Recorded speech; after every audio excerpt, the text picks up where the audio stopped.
मेरी पिछली लाइफ में मैं गुकिंग हाँ से बहुत नफरत करता था, यहाँ तक कि अपनी खुद की बेटी से भी। मैंने तो उसे मुझे पापा कहने की इजाजत भी नहीं दी थी।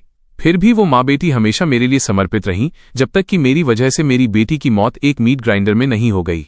मैंने गुकिंग हाँ को बैंकरप्ट भी कर दिया था। जहां तक मेरी बात है, उस घटिया औरत और मेरे सो कॉल्ड बेस्ट फ्रेंड ने मुझे छोड़ दिया और मेरे हाथ पैर काट दिए गए। तब जाकर मुझे एहसास हुआ कि मैं गलत था। जब मैंने अपनी आंखें दोबारा खोलीं तो मैं उस दिन वापस आ गया था जब मेरी बेटी किडनैप हुई थी। बिना एक पल सोचे मैंने फैक्ट्री का दरवाजा लात मारकर खोल दिया। उस वक्त लिनियन के छोटे कांपते हुए हाथ कसकर बंधे थे और वो रोने की कोशिश नहीं कर रही थी। उसने अपने दिल में 100 बार धीरे से कहा था, मम्मी मुझे बचा लो। अगले ही पल पुरानी फैक्ट्री का दरवाजा लात मारकर खोला गया। अंदर मौजूद कुछ लोग उस आवाज से चौंक गए। वे सब एक साथ दरवाजे की तरफ देखने लगे, जहां एक आदमी रोशनी के सामने खड़ा था। लिनियन ने ऊपर देखा और मुझे पाया। उसकी छोटी आंखों ने यह कन्फर्म करने के लिए पलकें झपकाईं कि उसने कोई गलती नहीं की है। उसने अपने नन्हे हाथों से अपनी आंखें भी मली। जहां तक मेरी बात है, दरवाजा तोड़ने के बाद मैंने तुरंत उस छोटी सी बच्ची को ढूंढना शुरू किया। जब मेरी नजर उस पर पड़ी तो मैंने राहत की सांस ली। लेकिन इससे पहले कि मैं आगे बढ़ पाता, हरे बालों वाला एक आदमी सामने आ गया। उसने कहा, हे बड़ी, तुम कौन हो? क्या तुम मरना चाहते हो? क्या तुम्हें पता नहीं कि अंदर लोग हैं? और तुम्हारी हिम्मत कैसे हुई अंदर घुसने की? लिनियन ने उन आदमियों को मेरी तरफ भागते देखा। वो जल्दी से खड़ी हो गई और मुझे अपने पीछे छिपाने की कोशिश करने लगी। गंदे अंकल, अंकल लिन से दूर रहो। उसे मुझे इस तरह पुकारते सुनकर मेरा दिल बैठ गया। ये मैं ही था जिसने उसे पहले वॉर्न किया था कि अगर तुमने मुझे फिर से पापा कहा तो मैं जिंगवान हमेशा के लिए छोड़ दूंगा। लेकिन अब इसे सुनना बहुत गलत लग रहा था। आखिर में मैंने अपनी भावनाओं को दबाया और उस छोटी बच्ची की तरफ प्यार से देखा जो आगे बढ़ने वाली थी। नैन, अपनी आंखें बंद कर लो, मेरे पास आने का इंतजार करो। ये सुनकर लिनियन अचानक अपने रास्ते में रुक गई। ये पहली बार था जब उसने मुझे उससे इतनी कोमलता से बात करते सुना था। हालांकि वो बहुत डरी हुई थी, फिर भी उसने कहना माना और आंखें बंद करके कोने में खड़ी हो गई। मैंने अपनी आज्ञाकारी बेटी को देखा और राहत के साथ मुस्कुराया। फिर मैंने अपने आसपास खड़े आदमियों को देखा। मेरा चेहरा तुरंत गुस्से से काला पड़ गया। नियॉन को किसने मारा? मेरी आवाज सुनकर उनमें से कुछ लोग उछल पड़े। आखिर में हरे बालों वाले आदमी ने हिम्मत जुटाकर कदम आगे बढ़ाया। वो बड़ा लोहे का दरवाजा पक्का पुराना होगा। इसके अलावा ये अकेला है। डरने की क्या बात है? उनमें से कुछ को भी एहसास हुआ कि मैं अकेला हूं। उन्होंने तुरंत अपनी छाती फुलाई और मेरी तरफ बढ़े। इस वक्त छोटी बच्ची की आंखें अभी भी बंद थीं। उसने अचानक कई लोगों की दर्दनाक चीखें सुनी। उसके नन्हे हाथ तनाव में कांपने लगे। क्या ये सच है? यहाँ ताइची कौन कर रहा है? हरे बालों वाला आदमी अपनी टूटी हुई बाईं बांह पकड़कर 10 कदम पीछे हट गया। उसकी आंखें डर से भरी थीं। फिर उसने कोने में खड़ी छोटी बच्ची की तरफ देखा और उसे एक आइडिया आया। उसने जमीन से एक लोहे की रॉड उठाई और सीधे लिनियन के सिर पर दे मारी। मैंने देखा कि वहां क्या हो रहा था। मेरा चेहरा बुरी तरह बदल गया। फिर मैंने अपने सामने वाले इंसान को एक मुक्के से नीचे गिरा दिया। जैसे ही लोहे की रॉड नीचे आ रही थी, मैंने उसे लिनियन के सामने ब्लॉक कर दिया। मेरी पीठ में एक तेज दर्द उठा। मेरी आंखों के सामने अंधेरा छा गया और मैं जमीन पर एक घुटने के बल गिर पड़ा। हरे बालों वाले आदमी ने देखा कि मैं घायल हूं और उसने मुझे बेहोश करने के इरादे से रॉड उठाई। मैं होश में आया, मुड़ा और गिरती हुई लोहे की रॉड को पकड़कर उसके हाथ से छीन लिया। मैं होश में आया, मुड़ा और गिरती हुई लोहे की रॉड को पकड़ लिया और उसे उसके हाथ से छीन लिया। एक फुर्तीले टर्न के साथ मैंने हरे बालों वाले उस आदमी को जमीन पर लात मारी, जिससे इस दौरान उसके सामने के कुछ दांत टूट गए। दूसरों ने देखा कि सिचुएशन खराब है तो वे अपने घायल शरीर को घसीटते हुए फैक्ट्री से भाग निकले। मैंने अपने कंधे पर हाथ रखा, कुछ कदम लड़खड़ाया और वहीं ढेर हो गया। मुझे रिकवर होने में काफी समय लगा। आखिरकार मैंने अपनी सांसों को कंट्रोल किया और उस परेशान छोटी बच्ची के सामने बैठ गया। लिनियन ने महसूस किया कि आसपास सन्नाटा हो गया है और उसे थोड़ी बेचैनी हुई। अचानक उसे अपने चेहरे पर एक गर्माहट महसूस हुई। नॉन, क्या दर्द हो रहा है? मेरी उंगली उसके लाल और सूजे हुए गाल को छू गई। लिनियन ने अपनी आंखें खोली और देखा कि मेरी आंखें लाल थीं और मैं उसे बड़े दुख के साथ देख रहा था। मुझे दर्द नहीं हो रहा। लिनियन ने जल्दी से अपना सिर हिलाया और अपने आंसू रोकने की पूरी कोशिश की, क्योंकि पहले मुझे उसका रोना सबसे ज्यादा नापसंद था। मैंने उस सहमी हुई छोटी बच्ची को देखा और चाहा कि मैं अपने पुराने खुद को 2 थप्पड़ मारूं। नान, चलो घर चलते हैं। मैं उसका हाथ पकड़ना चाहता था, लेकिन उसे मुझसे इतना दूर खड़ा और इतना डरा हुआ देखकर मैंने ईमानदारी से अपना हाथ पीछे खींच लिया। छोटी बच्ची खड़ी हुई और खुद को साफ किया। फिर उसने मुझे आगे चलते हुए देखा और आज्ञाकारी बनकर पीछे पीछे चल दी। बस कुछ ही कदमों के बाद मुझे चक्कर आने लगा। इसी बीच हाईवे पर 3 काली सेडान कारें तेजी से जा रही थीं। असिस्टेंट जियांग गाड़ी चला रहा था और उसका चेहरा ऐसा लग रहा था जैसे वो बस रोने ही वाला हो। आधे घंटे पहले सीईओ को कंपनी में पुलिस का कॉल आया था कि मैं छोटी मिस को बाहर ले गया हूं। वो तुरंत अपने ऑफिस से बाहर निकली, लेकिन जाने के कुछ ही देर बाद उन्हें किडनैपर का कॉल आया। ट्रैकिंग के जरिए छोटी मिस की लोकेशन फैक्ट्री में मिली थी, लेकिन मेरे फोन पर संपर्क नहीं हो पा रहा था। सर्च करने के बाद पता चला कि आखिरी कॉल एनलान का था। उसे कॉल करो। गुकिंग हा का चेहरा गुस्से से भरा था, जिससे असिस्टेंट जियांग कांप गया। कॉल कनेक्ट होने के बाद एक आदमी की आवाज आई, असिस्टेंट जियांग, क्या आप मुझे ढूंढ रहे हैं? असिस्टेंट जियांग ने अपनी चिढ़ को दबाने की कोशिश की और पूछना शुरू किया, मिस्टर एन, क्या आपने हमारे मिस्टर लिन को देखा है? एनलान जानता था कि गुकिंग हा पक्का वहीं होगी, इसलिए उसने परेशान होने का नाटक किया और कहा, असिस्टेंट जियांग, मैंने सुबह कॉल के बाद से मिस्टर लिन को नहीं देखा है। क्या उन्होंने बताया कि वो कहाँ थे? उन्होंने मुझे कुछ नहीं बताया। उस वक्त वो चाहते थे कि मैं उनके लिए नियॉन का ख्याल रखूं। कहा था कि उन्हें किसी से मिलना है, लेकिन मुझे घर पर कुछ काम था, इसलिए मैं मान नहीं सका, यह देखते हुए कि उसे कोई काम की इन्फॉर्मेशन नहीं मिल सकती। असिस्टेंट जियांग ने जल्दी से फोन काट दिया। गुकिंग हा पीछे झुक गईं और अपना माथा रगड़ने लगीं। काफी देर बाद उन्होंने थके हुए स्वर में बस इतना कहा, पहले फैक्ट्री चलते हैं। फैक्ट्री में वापस हम वर्कशॉप से बाहर ही निकले थे कि छोटी बच्ची थकान के कारण जमीन पर गिर गई। मैं भागकर गया और उसे उठा लिया। नॉन, क्या हुआ? मैंने सुबह से कुछ नहीं खाया है, मुझे थोड़े चक्कर आ रहे हैं। छोटी बच्ची मेरी गोद में सिमट गई। उसके गाल लाल थे। वो मेरी शर्ट का कोना पकड़ने से खुद को नहीं रोक सकी, क्योंकि मैंने उसे कभी करीब आने की इजाजत नहीं दी थी। लेकिन इस बार उसके पास एक वजह थी।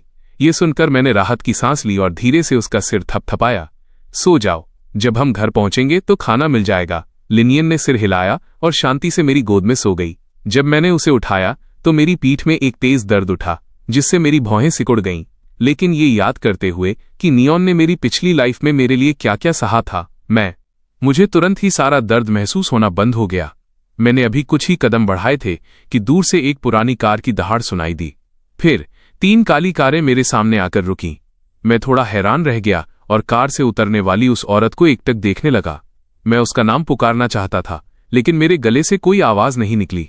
गुकिंग हा ने मेरी गोद में सोती हुई छोटी बच्ची को देखा, अपनी भौहें सिकोड़ी, जैसे उसे इस बात पर हैरानी हो रही हो कि मैंने नन को क्यों पकड़ा हुआ है। लेकिन जब उसने नन का लाल और सूजा हुआ चेहरा देखा तो उसकी नजर अचानक तेज हो गई। वो तेजी से आई और उसने छोटी बच्ची को मुझसे ले लिया। मैं उसकी डरावनी नजरों से सहम गया और उसके इस रक्षात्मक बर्ताव ने मुझे हैरान कर दिया। आखिर में मैं खड़ा होकर उस औरत को देखता रहा जो नन को लेकर कार में बैठ गई और चली गई। कुछ ही देर बाद असिस्टेंट जियांग को कार से बाहर कर दिया गया। वो वही था जिसे सीईओ ने मुझे वापस जिंगवान ले जाने के लिए पीछे छोड़ा था।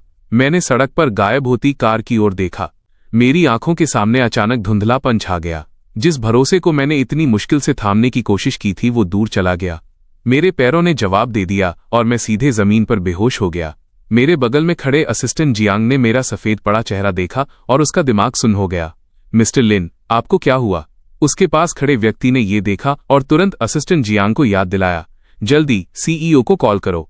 गुकिंग हा ने पिछली सीट पर लेटी छोटी बच्ची की तरफ देखा। उसके दिल में सैकड़ों भावनाएं उमड़ रही थीं। नान तुम्हारी भी बेटी है, तुम उस पर हाथ कैसे उठा सकते हो? जब वो ये सोच ही रही थी तभी उसे असिस्टेंट जियांग का कॉल आया। उसे यकीन था कि मैं घर न जाने के लिए नखरे दिखा रहा हूं। पहले तो उसने फोन काटना चाहा, लेकिन आखिर में उसने उठा ही लिया। जल्दी बोलो, मेरा वक्त बर्बाद मत करो। फोन पर उस औरत की गुस्से वाली आवाज आई। असिस्टेंट जियांग का दिमाग उसकी आवाज से डरकर 3 सेकंड के लिए सुन्न हो गया। आखिरकार वो हकलाते हुए बोला, सीईओ मिस्टर लिन बेहोश हो गए हैं। जैसे ही उसने अपनी बात पूरी की, सड़क पर ब्रेक लगने की तेज आवाज गूंजी। गुकिंग हा का चेहरा कठोर हो गया। उसने तुरंत कार मोड़ी और वापस चली गई। कार पूरी तरह रुकी भी नहीं थी कि वो औरत भागकर मेरे पास आई और मुझे ऊपर उठाया।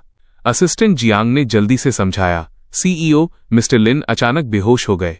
शायद लो ब्लड शुगर की वजह से ऐसा हुआ होगा। गुकिंग हा ने मेरी तरफ देखा। मेरा चेहरा कागज की तरह सफेद था। जैसे ही वो मुझे उठाने वाली थी, उसका दिल अचानक बैठ गया। मेरी पीठ पर उसका हाथ अचानक चिपचिपा महसूस हुआ। उसने अपना हाथ पीछे खींचकर देखा तो पाया कि उसका हाथ लाल खून से भरा हुआ था। ये देखकर गुकिंग हा का चेहरा उतर गया। उसकी उंगलियां बेकाबू होकर कांपने लगीं। असिस्टेंट जियांग, नन को वापस जिंगवान ले जाओ। इससे पहले कि कोई कुछ समझ पाता, गुकिंग हा ने मुझे दूसरी कार की पैसेंजर सीट पर उठा लिया था और हॉस्पिटल की तरफ चल दी। लिन फैंग, उठो, जल्दी उठो। गुकिंग हा स्टीयरिंग व्हील थामे हुए थी, जबकि उसका दूसरा हाथ मेरे सिर को सहारा दे रहा था ताकि मैं उसके कंधे पर टिका रहूं। इस पल में मैं एक ऐसी हालत में था जहां हकीकत और भ्रम में फर्क करना मुश्किल था। मुझे बस अपनी आंखों के सामने एक तेज सफेद रोशनी दिख रही थी और एक आवाज बार बार मेरा नाम पुकार रही थी। पता नहीं कितना समय बीत गया। वो कैसे हैं?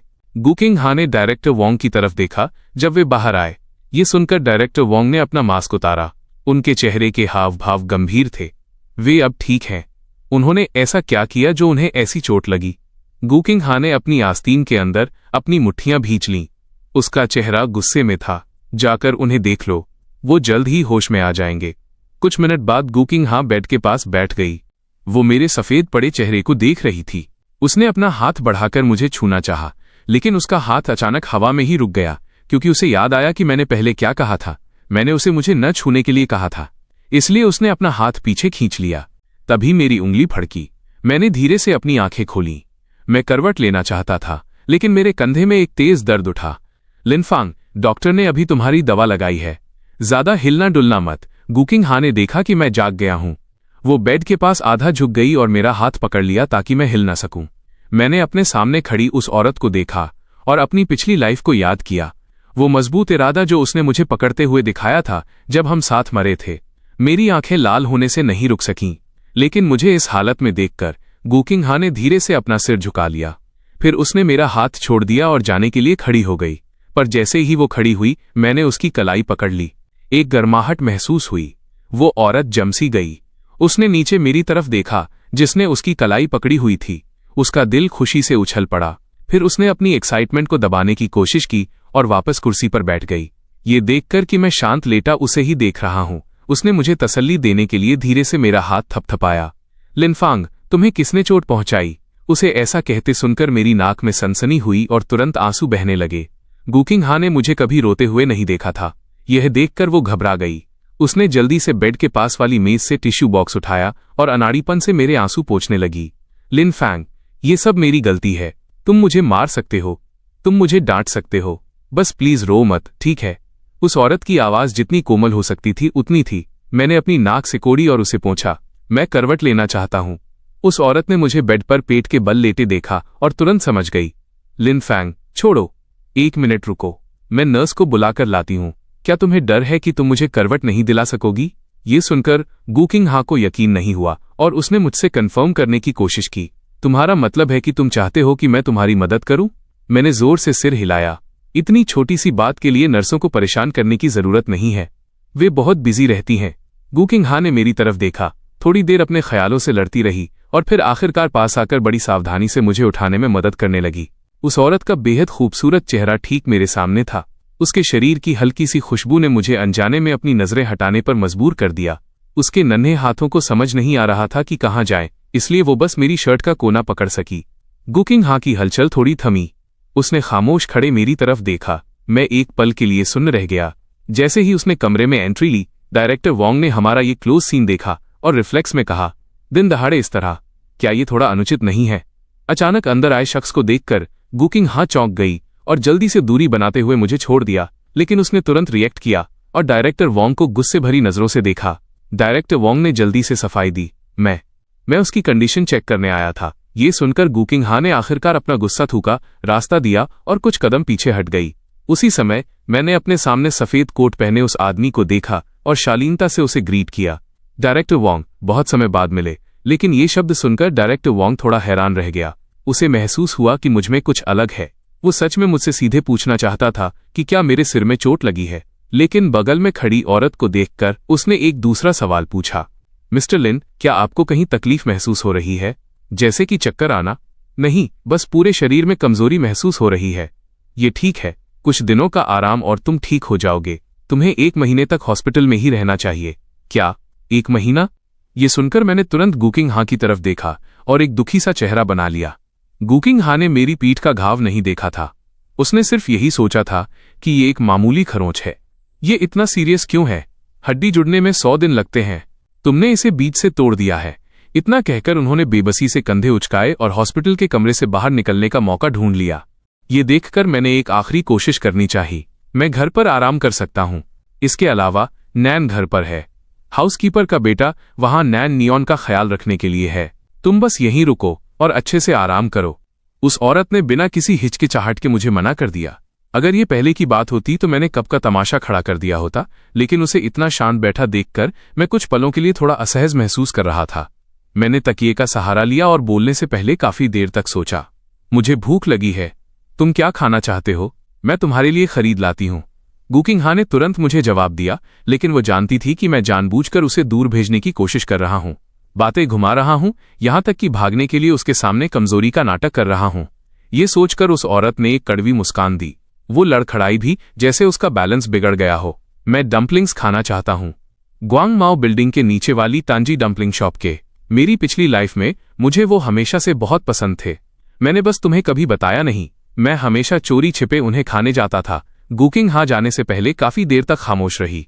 उसने अपना सिर थोड़ा झुकाया और मुझे अपने इंतजार करने की बात कहकर चली गई। उसे बाहर जाते देख मैंने बंद दरवाजे की ओर देखा और राहत की सांस ली। चिंता मत करो, इस लाइफ में चाहे कितना भी समय लगे, मैं तुम्हारा इंतजार करूंगा। उसके बाद मैं बेड पर लेट गया और अपनी पिछली लाइफ की घटनाओं को याद करने लगा। मेरा दिल तुरंत नफरत से भर गया। अनन लुरुयान, मैं तुम्हें मौत की दुआ मांगने पर मजबूर कर दूंगा। इस बीच शॉपिंग मॉल में लुआन के चेहरे पर बेसब्री साफ दिख रही थी। एन लैन, क्या टाइम हुआ है? लिन फैंग अब तक यहां क्यों नहीं पहुंचा? लिन फैंग अभी तक वहां नहीं है? ऐसा तो नहीं होना चाहिए।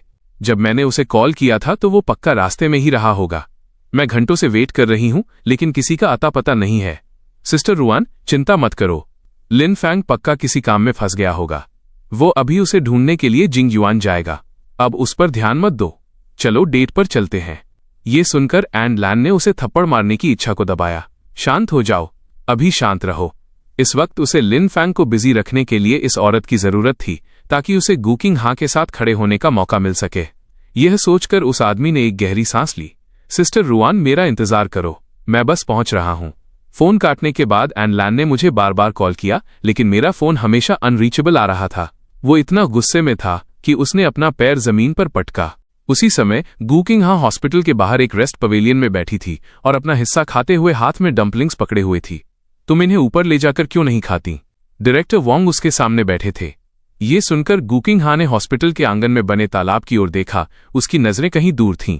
वो पहले ही जा चुका होगा, है ना? अगर ऐसा है तो इससे कोई फर्क नहीं पड़ता कि मैं कहाँ खाती हूँ। डायरेक्टर वोंग ने उसकी नजरों का पीछा किया और एक पल के लिए सोचा।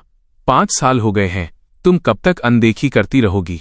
इन सालों में तुमने जितने भी छोटे बड़े घाव सहे हैं, उनमें से कुछ उसकी वजह से थे, बाकी तुमने जीयू फैमिली के घर में उसकी तरफ से झेले।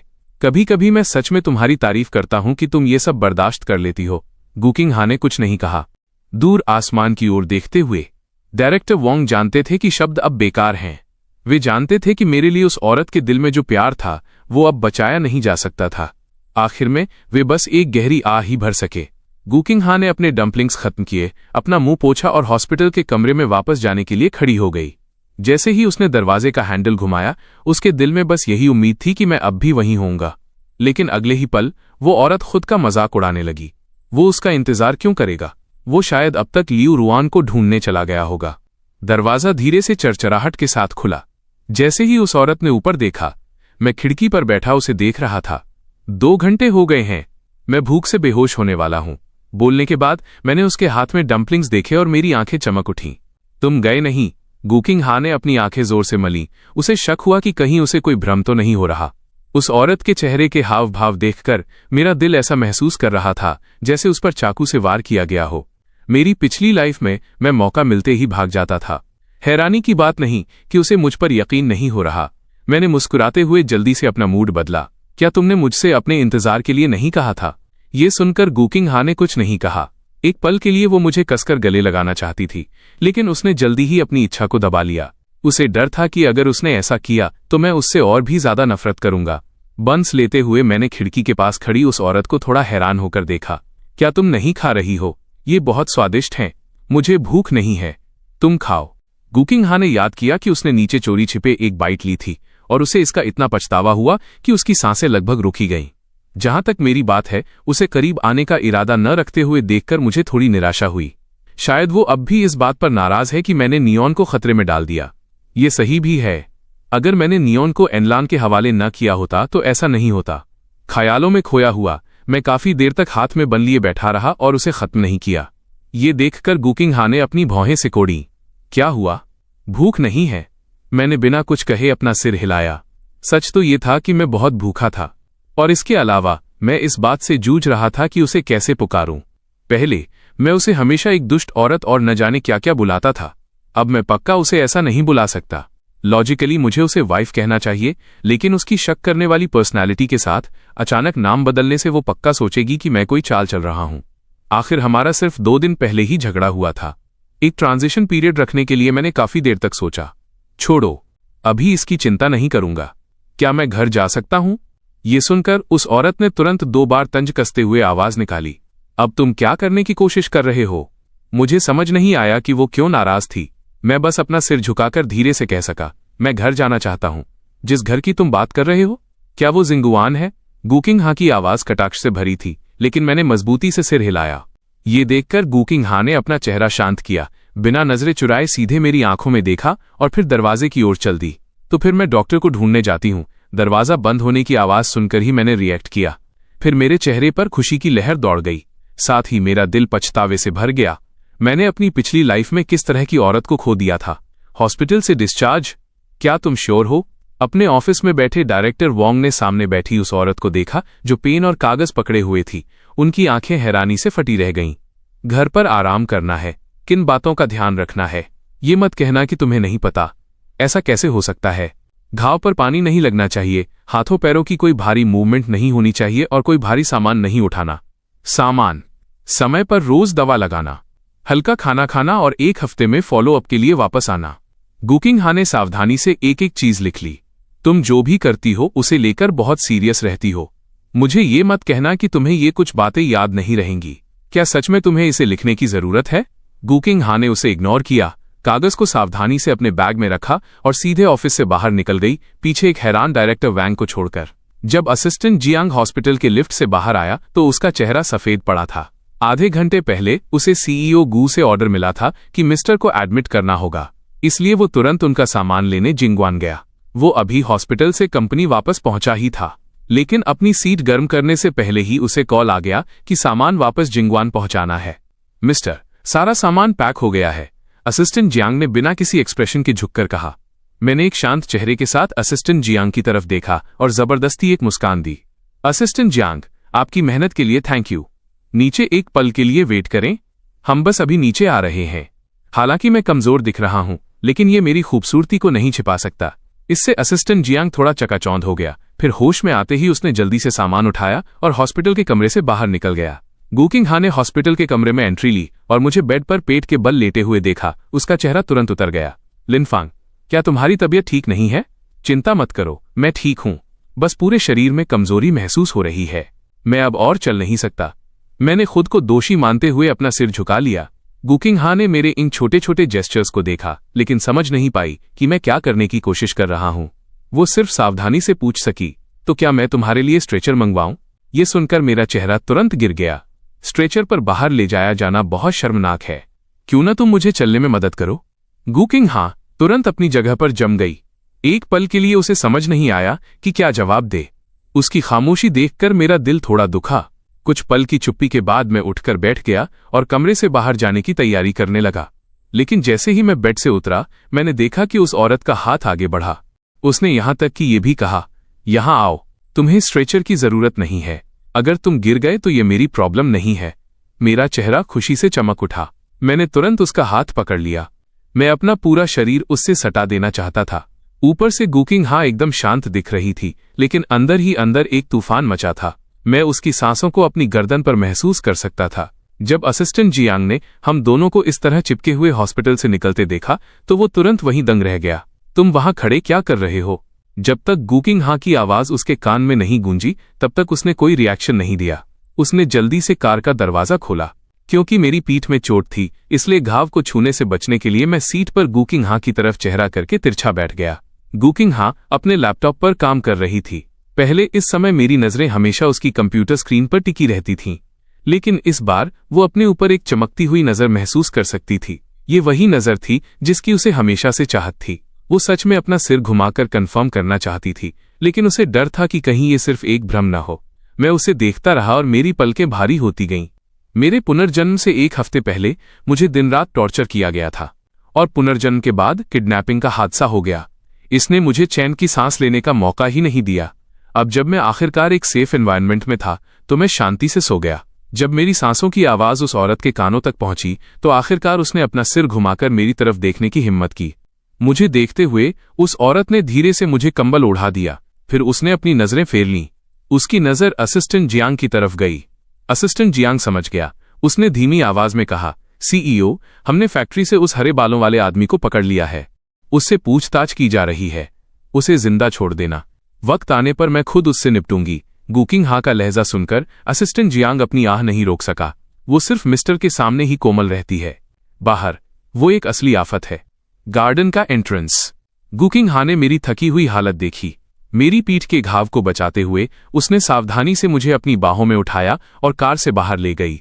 1 घंटे पहले नैन जागी और उसे पता चला कि उसके पापा हॉस्पिटल में भर्ती हैं।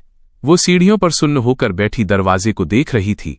जब उसने मुझे देखा तो वो छोटी बच्ची तुरंत खड़ी हो गई और दौड़कर आई, लेकिन इससे पहले कि वो कुछ कह पाती, गुकिंग हा ने उसे शांत रहने का इशारा किया। उस छोटी बच्ची ने अपना मुंह ढक लिया। उसने अपने पापा को अपनी मम्मी की बाहों में गहरी नींद में सोते देखा और चुपचाप उनके पीछे पीछे चलने लगी। मैं 5 साल पहले जिंगवान आया था। उस समय मेरे गोद लेने वाले माता पिता, मेरे दादा और दादी, दोनों एक कार एक्सीडेंट के बाद नदी में डूब गए थे। लिन कॉरपोरेशन बिना किसी लीडर के रह गया था। इसे एक जीयू कॉरपोरेशन ने निगल लिया। गुकिंग हा मुझे बेघर हालत में वापस जिंगवान ले आई।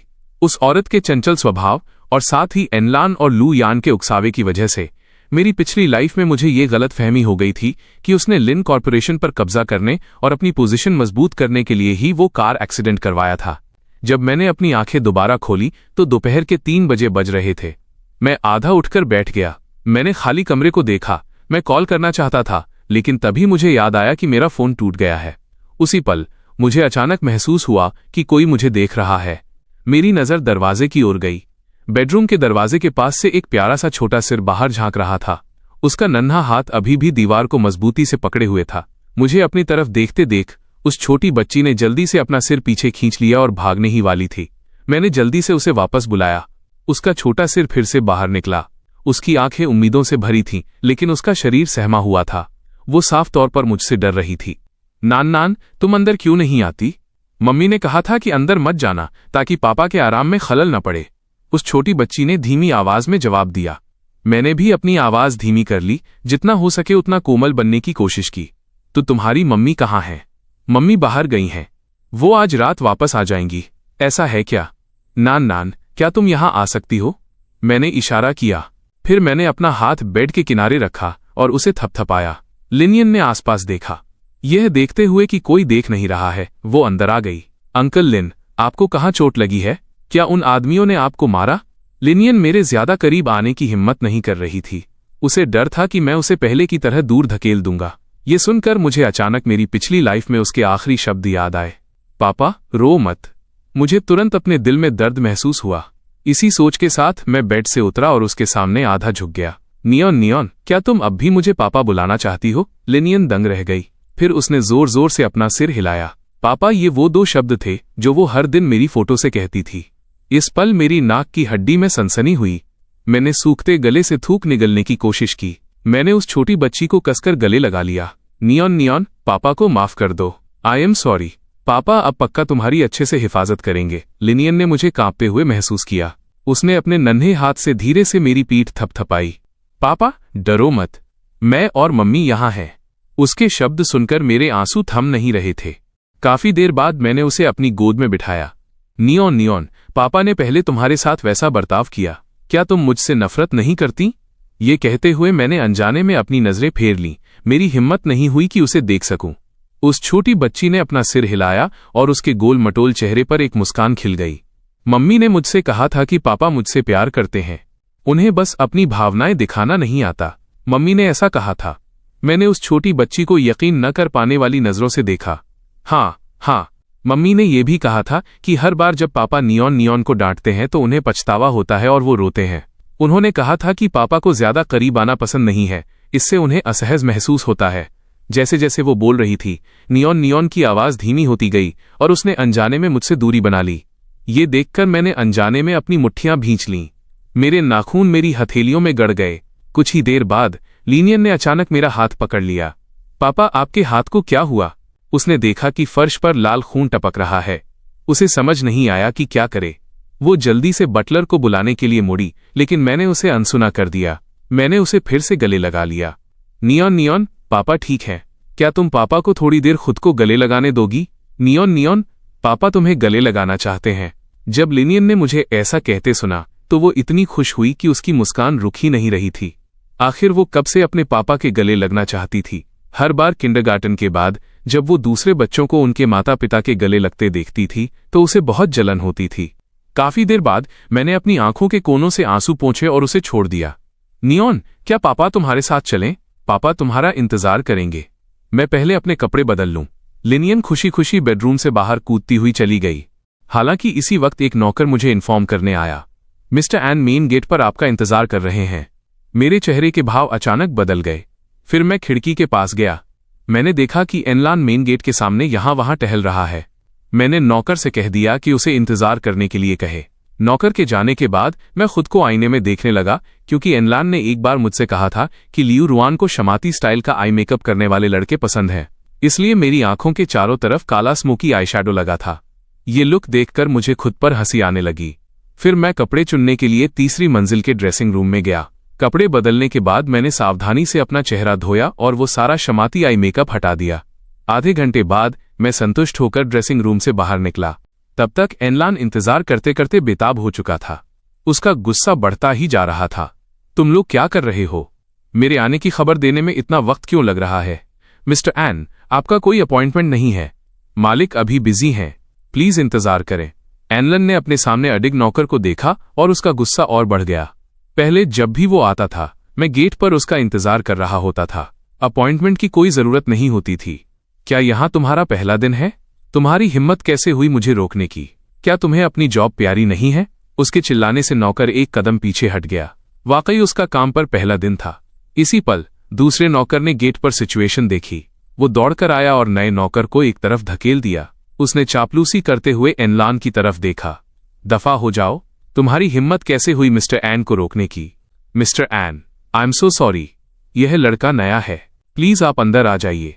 पापा, क्या ये आप हो? लिन सियोन ने मुझे देखा, जो अब पहले से भी ज्यादा हैंडसम लग रहा था और वो मुझे मुश्किल से पहचान पा रही थी। मैं मुस्कुराया और उसके सामने आधा झुक गया। अभी कुछ ही मिनट हुए हैं, तुम अपने पापा को कैसे नहीं पहचान सकती? इसके साथ ही मैं लिनियन को लेकर नीचे चला गया। लेकिन जैसे ही हम मेन हॉल में पहुंचे, एनलान की आवाज गूंजी, लिन फैंग, क्या तुम ठीक हो? मैंने सुना तुम हॉस्पिटल में थे।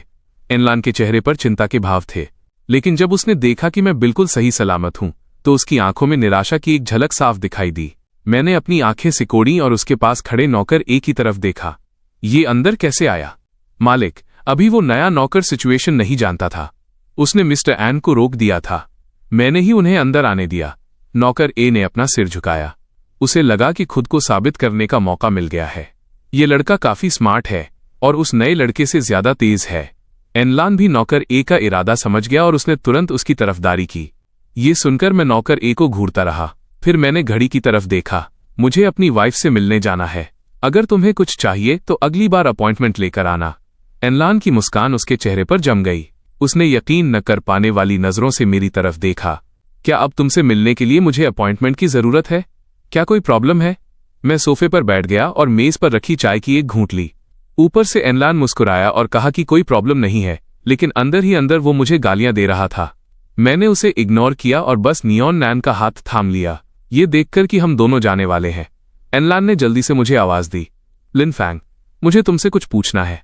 लेकिन मैंने उसकी तरफ मुड़कर देखा तक नहीं। जब मैं नौकर ए के पास से गुजरा तो मैंने उसे इन्फॉर्म किया कि बाद में एचआर के पास जाकर अपनी सैलरी ले ले और जॉब छोड़ दे। नौकर ए वहीं सन्न रह गया। उसका चेहरा हैरानी से भर गया। मिस्टर एन के प्रति मेरा ये बर्ताव हाउसकीपर के बेटे ने भी देखा, इसलिए उसने तिरस्कार से एनलान से कहा, प्लीज जाइए मिस्टर एन, उम्मीद है कि आपको बाहर छोड़ने की जरूरत नहीं पड़ेगी। एनलन का चेहरा गुस्से से लाल हो गया। आखिरकार वो उदास चेहरे के साथ जिंगुआन से चला गया। मैं लिनियन को लेकर जीयू कॉर्पोरेशन की तरफ निकल गया। एनलान की शक्ल याद करके मुझे हंसी आ गई। मेरी पिछली लाइफ में मैंने उसे हर अच्छी चीज दी थी, यहां तक कि मैं उसे पार्टियों में भी ले जाता था जहां उसकी मुलाकात लू यान से हुई। लिन कॉर्पोरेशन पर कब्जा होने के बाद मेरे सारे दोस्त मुझे छोड़कर चले गए थे। सिर्फ एनलान ही मेरे साथ रहा।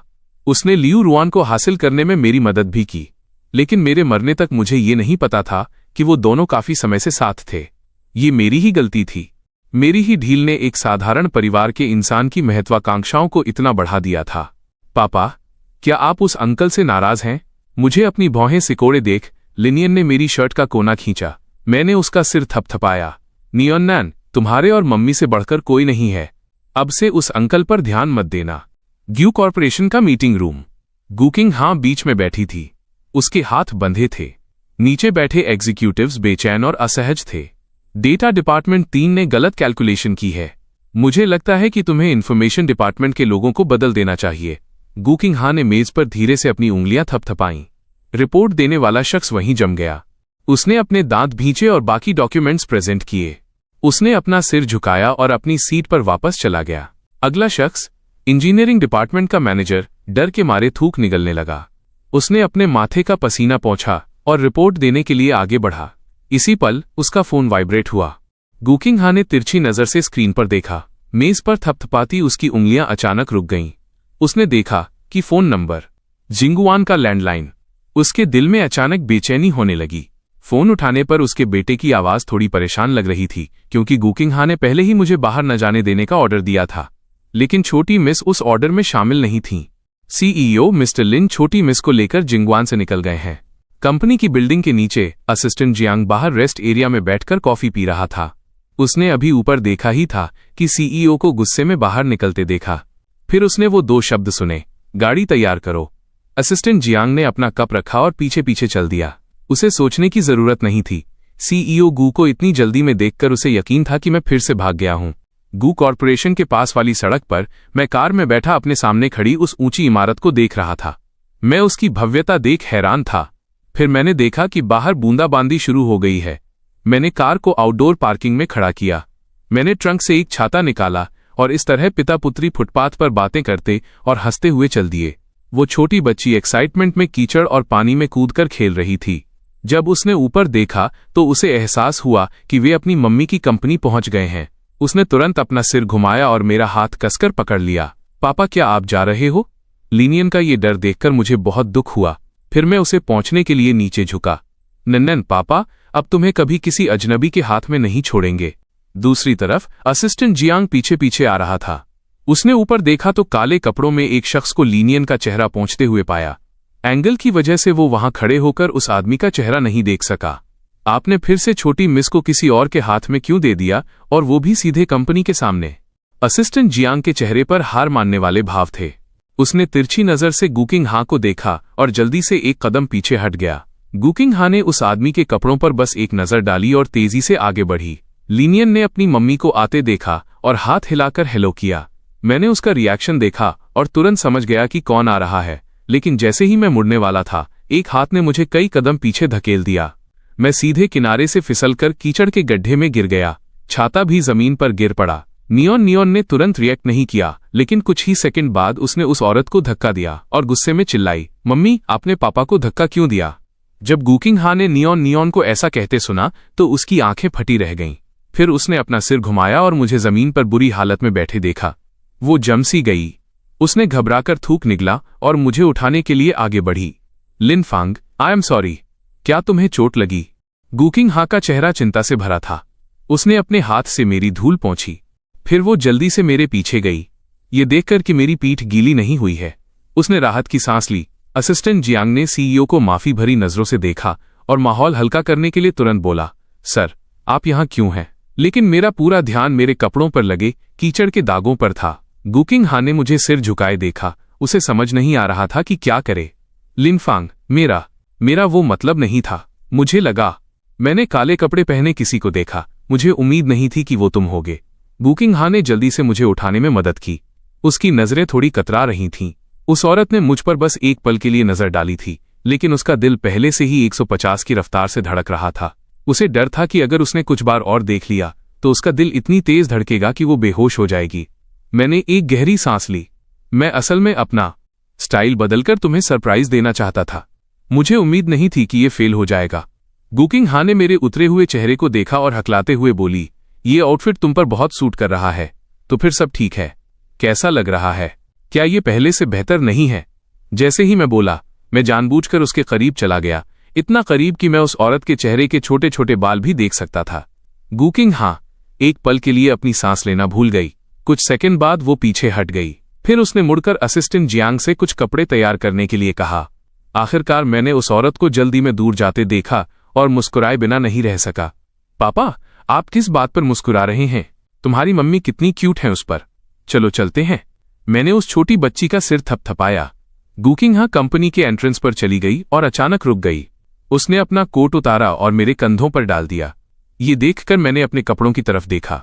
कंपनी में इस तरह से एंट्री लेना वाकई सही नहीं था। वो बहुत समझदार है। हालांकि गुकिंग हाँ मेरे से बिल्कुल अलग कुछ सोच रही थी।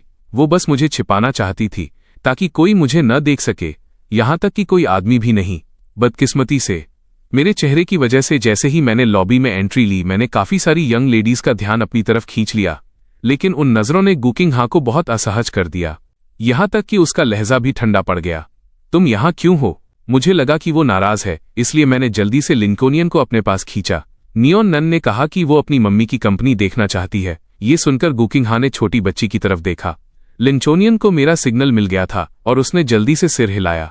मैं इसे देखने आना चाहती थी, इसलिए पापा मुझे यहां ले आए। पापा शब्द सुनकर गुकिंग हाँ ने सहज रूप से मेरी तरफ देखा। यह देखकर कि मैं नाराज नहीं हूं, उसने आखिरकार राहत की सांस ली। गुकिंग हाँ के ऑफिस में हमेशा मेरे लिए कपड़ों का एक नया सेट तैयार रहता था, इसलिए मैं ऊपर चला गया। असिस्टेंट जियांग से कपड़े लेने के बाद उसने मुझे कपड़े बदलने के लिए लाउंज में जाने के लिए कहा। वो लाउंज भी गुकिंग हाँ के स्टाइल में सजाया गया था। मैंने चारों तरफ एक नजर डाली और फिर अपने कपड़े उतारे। अपनी पीठ पर गॉस का बड़ा पैच देखकर मैंने बार बार अपना सिर हिलाया। ये बैंडेज कुछ ज्यादा ही थी, लेकिन जैसे ही मैं तैयार हो रहा था, लाउंज के बाहर से हाई हील्स की आवाज गूंजी। फिर लॉक खुलने की आवाज आई। गुकिंग हाँ सीधे मेरे पीछे आई, अपना हाथ बढ़ाना चाहती थी लेकिन हिचकिचा गई। लिनफांग, आज रात हाउसकीपर के बेटे से दवा लगवाना मत भूलना। क्या तुम खुद मेरे लिए ये नहीं कर सकती? गुकिंग हाँ ने मुझे कोई जवाब नहीं दिया। पहले तो वो एक पल के लिए खामोश रही, फिर उसने बात बदल दी। नन ने तुम्हें पापा बुलाया। क्या तुमने उसे ऐसा बुलाने के लिए कहा था? मैंने तुरंत सिर हिलाया, ये इशारा करते हुए कि वो मैं ही था जिसने ये कहा था। गुकिंग हाँ ने आईने के जरिए काफी देर तक मुझे देखा। आखिरकार उसने अपने हाथ के पिछले हिस्से से मेरा चेहरा पोंछा। नियोन अभी छोटी है, वो तुम्हारा कभी गर्म और कभी ठंडा बर्ताव बर्दाश्त नहीं कर सकती। लिनफैंग, अगर तुम्हें कोई भी नाराजगी है तो उसे मुझ पर निकाल लो। ये शब्द सुनकर मेरा पूरा शरीर सुन्न पड़ गया। मैंने गुकिंग हाँ को कमरे से बाहर जाते हुए देखा।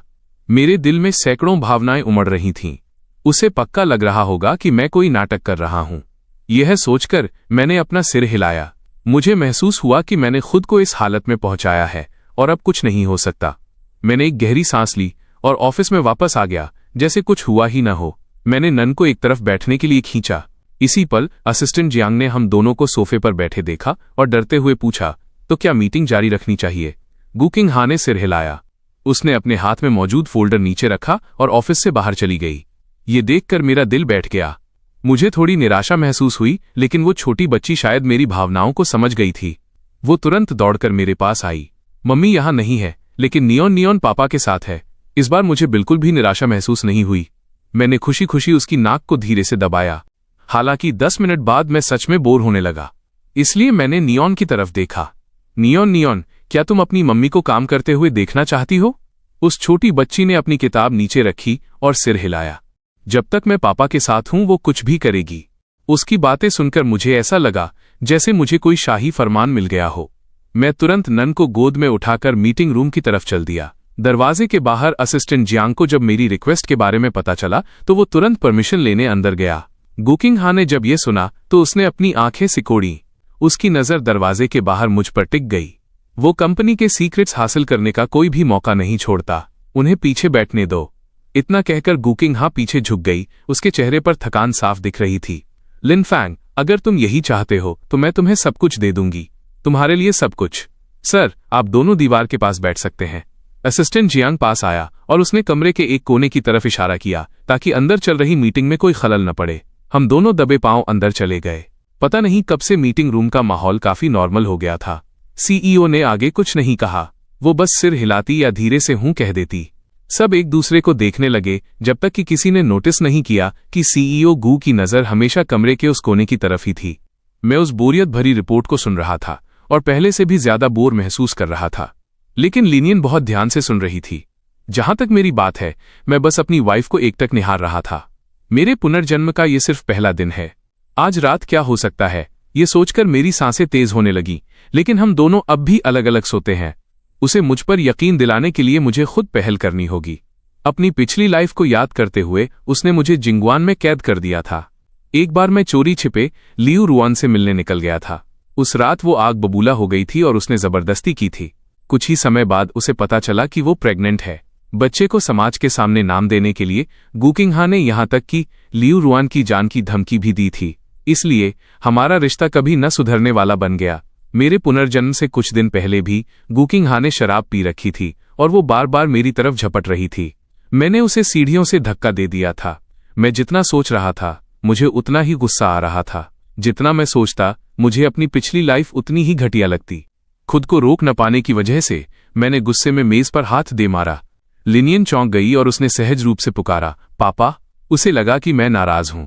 मीटिंग रूम में अचानक सन्नाटा छा गया। सबकी नजरें मेरी तरफ मुड़ गईं। मैं अपनी यादों से बाहर आया। जब मुझे एहसास हुआ कि मैंने क्या किया है, तो मेरा चेहरा लाल हो गया। मेरा मन किया कि अपना सिर मेज में गाड़ लूं। शुक्र है कि गुकिंगहा ने कोमलता से कहा कि मीटिंग जारी रखी जाए। तभी मीटिंग रूम में मौजूद लोगों ने अपनी नजरें हटाईं। ये देखकर मैंने नियॉन का सिर थपथपाया। नियॉन, पापा को थोड़ी देर के लिए रेस्टरूम जाना है। फिर मैं जल्दी से मीटिंग रूम से बाहर निकल गया।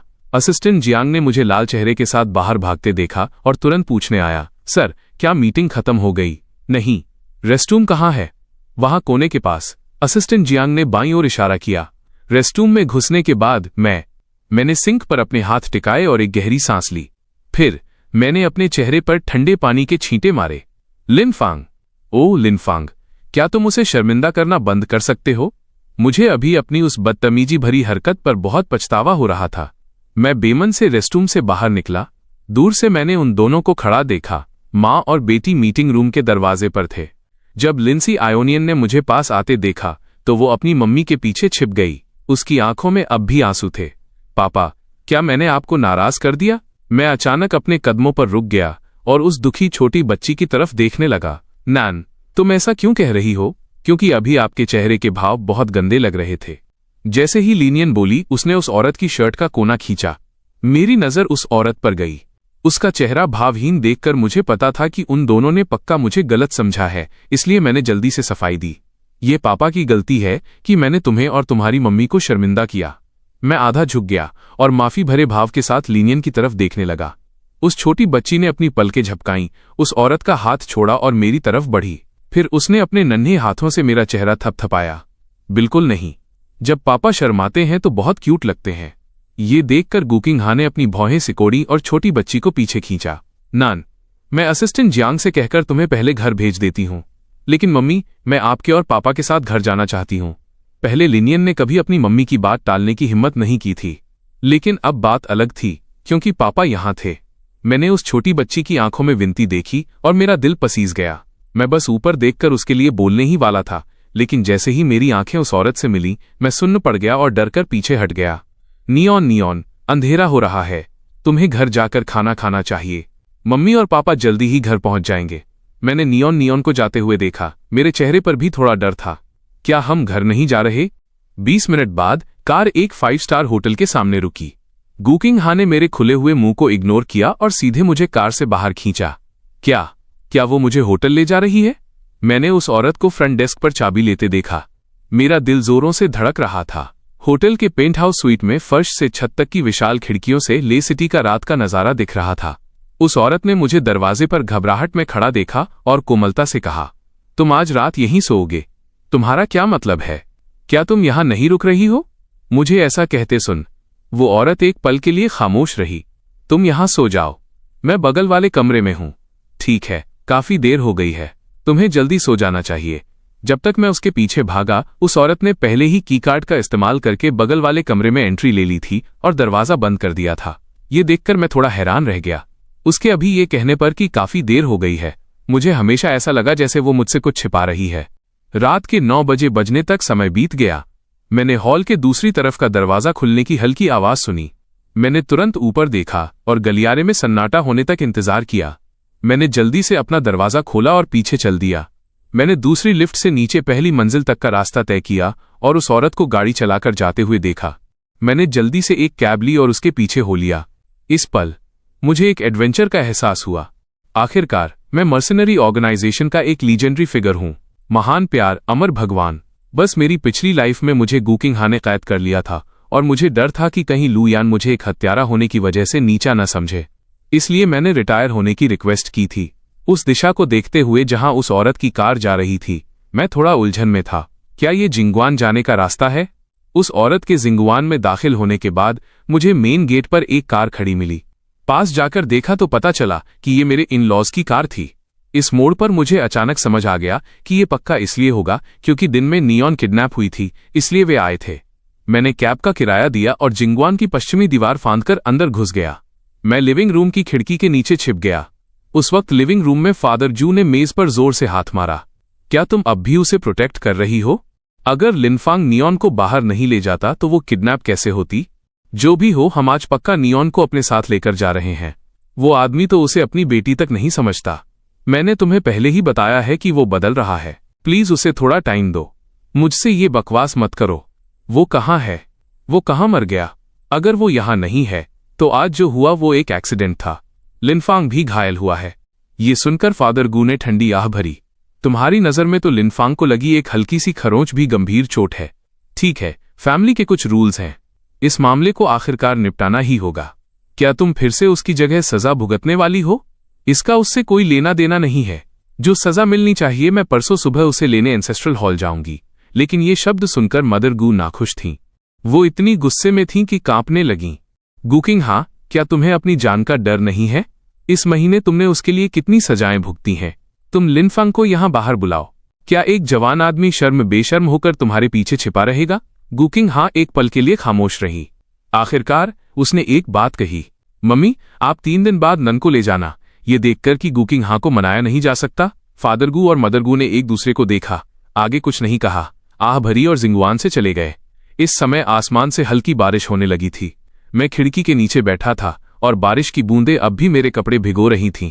जब तक गू किंग हा होटल वापस पहुंची, रात के 10 बज चुके थे। उसने अपने कपड़े बदले, फिर मेरे दरवाजे पर आई। मैं भी अभी अभी वापस लौटा था। मैंने अपनी लाल आंखें छिपाने के लिए अपना चेहरा धोया। जैसे ही मैं रेस्टरूम से बाहर निकला, मुझे दरवाजे पर दस्तक सुनाई दी। इसलिए मैंने अपनी आंखें मली और मुस्कुराते हुए दरवाजा खोला। क्या बात है, तुम अभी तक सोई नहीं? गू किंग हा मुझे दवा देने आई थी। उसने दवा की बोतल मेरे हाथ में रखी और जाने के लिए मुड़ी। मैंने जल्दी से उसे रोक दिया। तुम मुझे खुद दवा लगाने के लिए कह रही हो? मेरा हाथ वहां तक नहीं पहुंचता। ये सुनकर गू किंग हा के कदम रुक गए। उसने मेरे मासूम चेहरे को देखा, धीरे से आह भरी और मुझे बेड पर लेटने के लिए कहा। इसके साथ ही वो औरत कमरे में आई और हाथ धोने के लिए बाथरूम में चली गई। मैंने उस औरत को कमरे में आते देखा, फिर सुरक्षित रूप से दरवाजा लॉक कर दिया और चाबी निकाल ली। फिर मैंने अपनी शर्ट ऊपर की और आज्ञाकारी बनकर बेड पर पेट के बल लेट गया। गू किंग हा के करीब आने के बाद मैं उसकी सांसें साफ महसूस कर सकता था। उसके बाद उसके गर्म धुले हुए हाथ आए, जिन्होंने धीरे से मेरी पीठ से गौज हटाया। जब उसने वो बड़ा घाव और नील देखा तो उस औरत की आवाज बेकाबू होकर कांपने लगी। उसने मुझसे पूछा कि क्या दर्द हो रहा है? मजाक है क्या? मैं एक मर्द हूं, मुझे दर्द से डर क्यों लगेगा? लेकिन मैंने चाहे जैसे भी समझाया, गू किंग हा कोमल बनी रही, अपना सिर घुमाए बिना। मुझे सच में महसूस ही नहीं हो रहा था कि वो दवा लगा रही है। एक पल बाद गू किंग हा ने अचानक कहा, मम्मी चाहती हैं कि नन कुछ दिनों के लिए वहां रहे। तुम्हें क्या लगता है? तुमने तो उसे पहले ही भेज दिया है और अब मुझसे पूछ रही हो? थोड़ी देर सोचने के बाद मैंने सहमति में सिर हिलाया। नैन काफी समय से अपने दादा दादी से नहीं मिली है, उसके लिए कुछ दिन वहां रहना अच्छा है। गू किंग हा ने भी बस हूं में जवाब दिया, फिर से खामोश हो गई।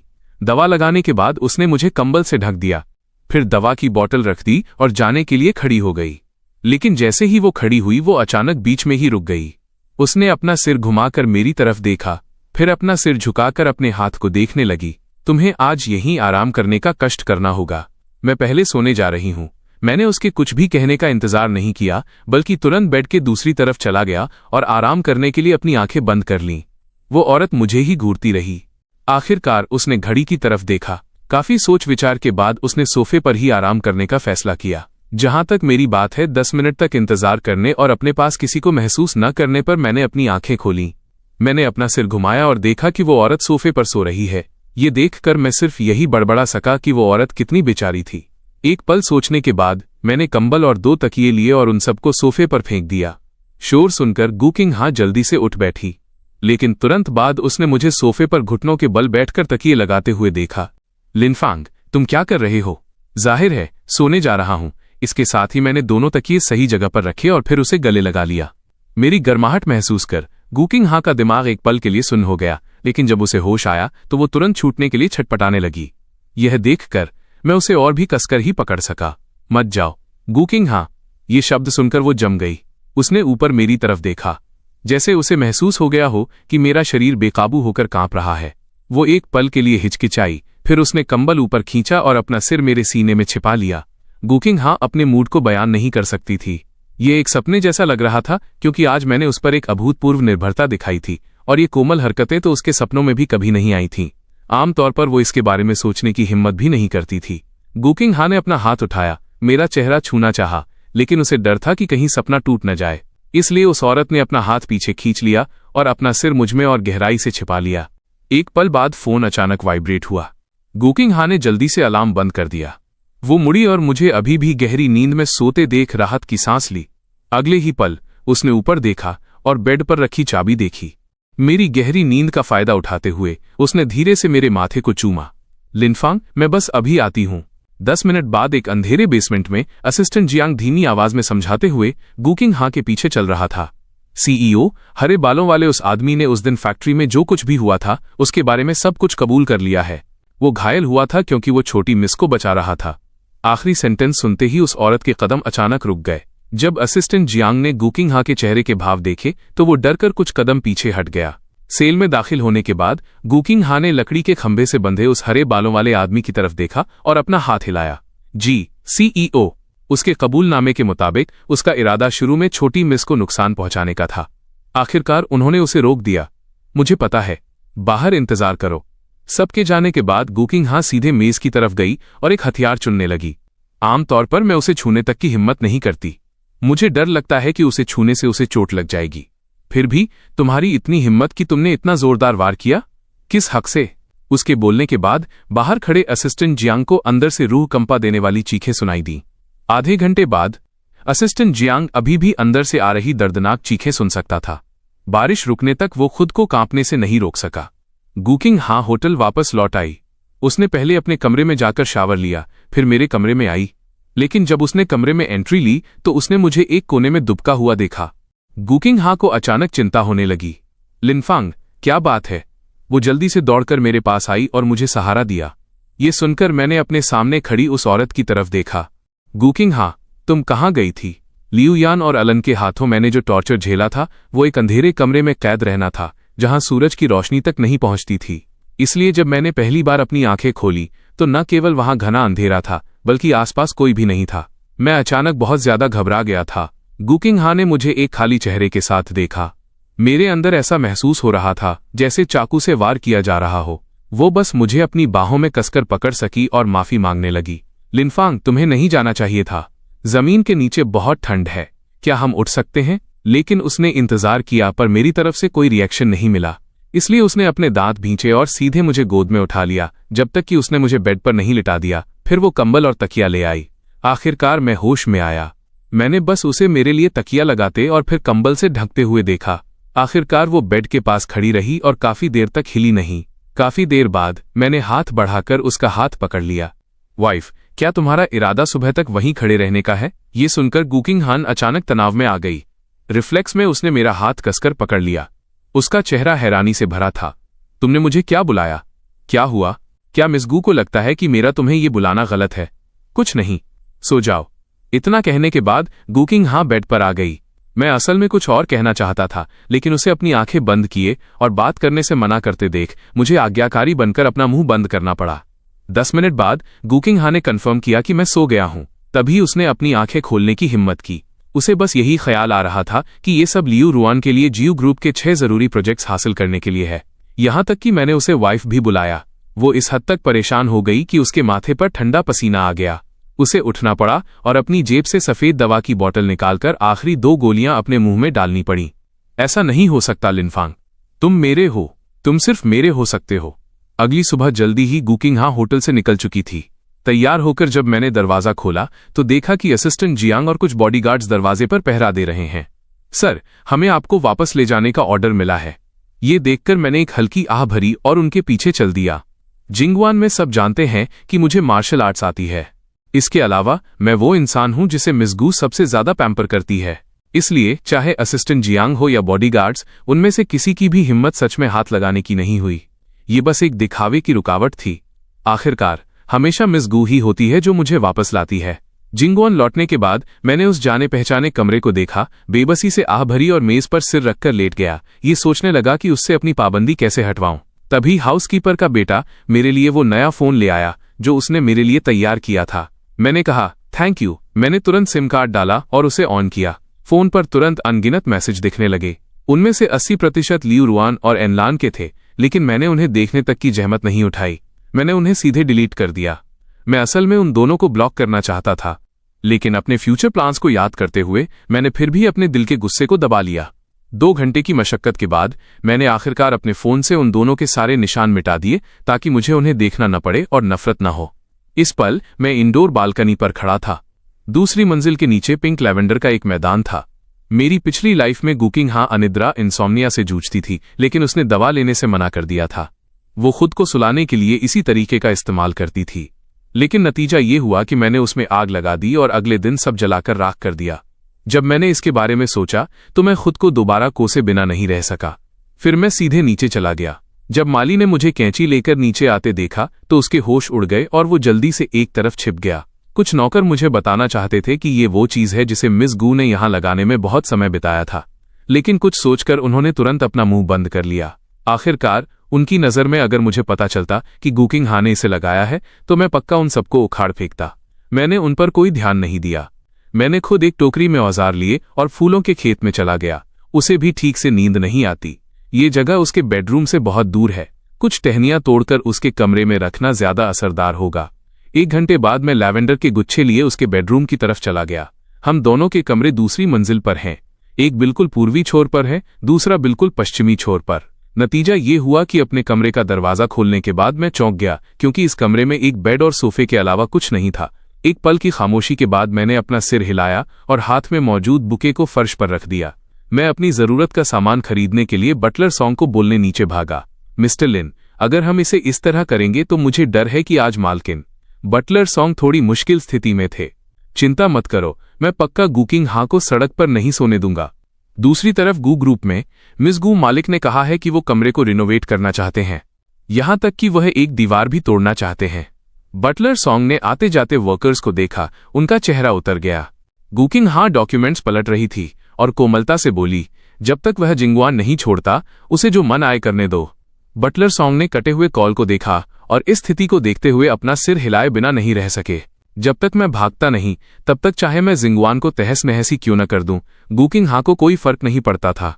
शाम को मैंने अपने माथे का पसीना पोंछा और बिल्कुल नए कमरे को देखा।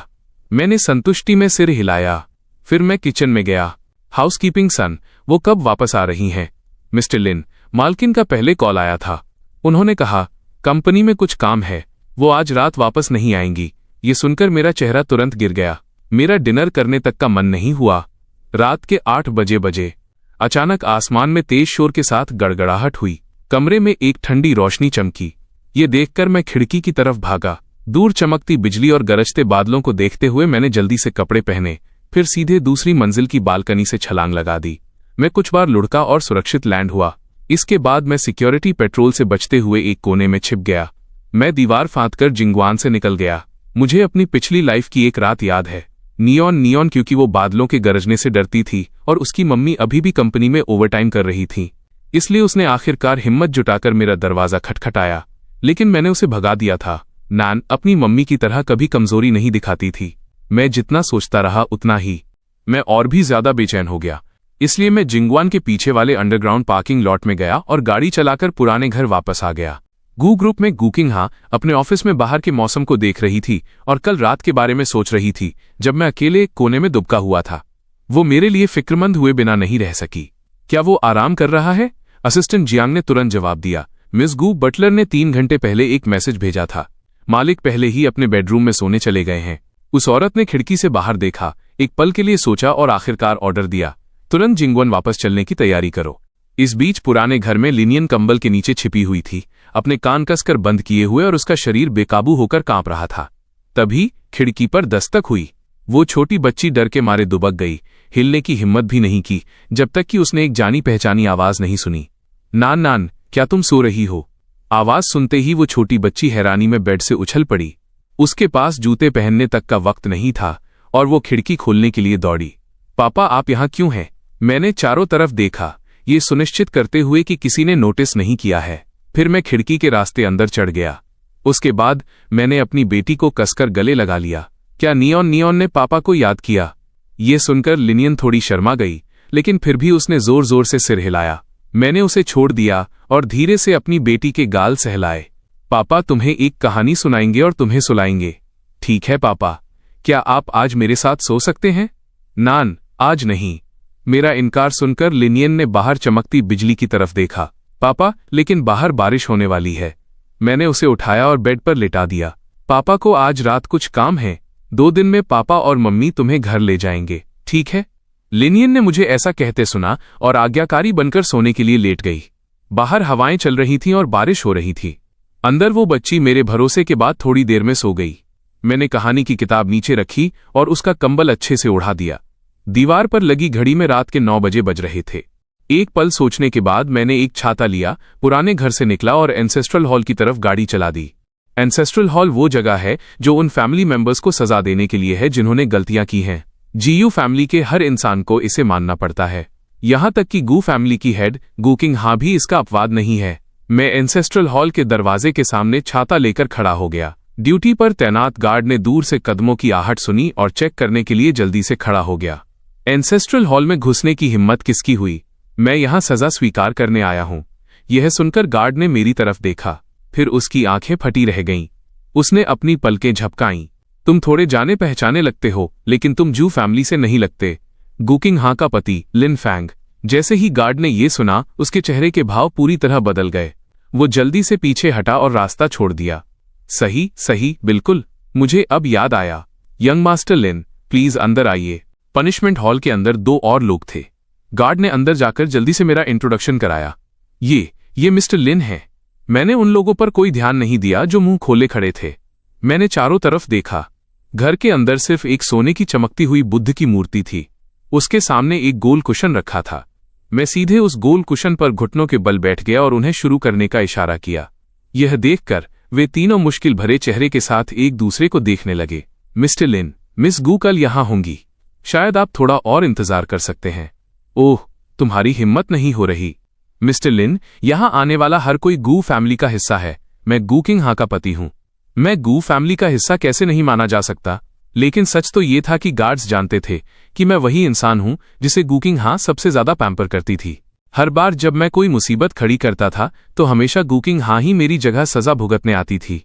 आखिरकार उन्होंने फैसला करने के लिए रॉक पेपर सिजर्स खेला और एक इंसान को आगे कर दिया। मिस्टर लिन, तो मैं पहले पढ़ना शुरू करता हूं। 5 जून 2026 की दोपहर को लिन फैंग ने अपनी मर्जी से छोटी मिस को एक अजनबी की देखरेख में छोड़ दिया, जिससे छोटी मिस किडनैप हो गई। यह देखते हुए कि कोई गंभीर परिणाम नहीं हुआ, सजा 5 कोड़े लैशेस है। अगर उसे कोई अपंगता डिसेबिलिटी हो जाती तो उस स्थिति में ये कम से कम 20 कोड़े या उससे ज्यादा होता। ये सुनकर मैंने चुपचाप अपना सिर झुका लिया। कोई हैरानी की बात नहीं कि मेरी पिछली लाइफ में उस हादसे के बाद वो 1 महीने के लिए हॉस्पिटल में भर्ती थी और मैंने उससे हाल तक नहीं पूछा था। मैं एक बार भी उससे मिलने नहीं गया। मिस्टर लिन, तो हम शुरू करते हैं। इतना कहकर गार्ड ने प्रोसीजर के हिसाब से कोड़ा घुमाया। एक भारी आवाज के बाद मैंने अपनी मुट्ठियां भींच लीं। मेरे माथे पर पसीने की नन्ही बूंदें आ गईं। ये खास तौर पर बना हुआ कोड़ा सिर्फ एक बार पढ़ने पर भी एक जवान आदमी को दर्द से चीखने पर मजबूर करने के लिए काफी है। मैंने अनजाने में अपने सामने मौजूद बुद्ध की मूर्ति की ओर देखा। हालांकि मेरा शरीर बहुत दर्द में था, लेकिन सिर्फ ये सोचकर कि उस औरत ने मेरे लिए खामोशी से कितना कुछ सहा है, मेरा दिल और भी ज्यादा दुखने लगा। जल्द ही सजा खत्म हो गई। मिस्टर लिन, क्या आपको हमारे द्वारा डॉक्टर बुलाने की जरूरत है?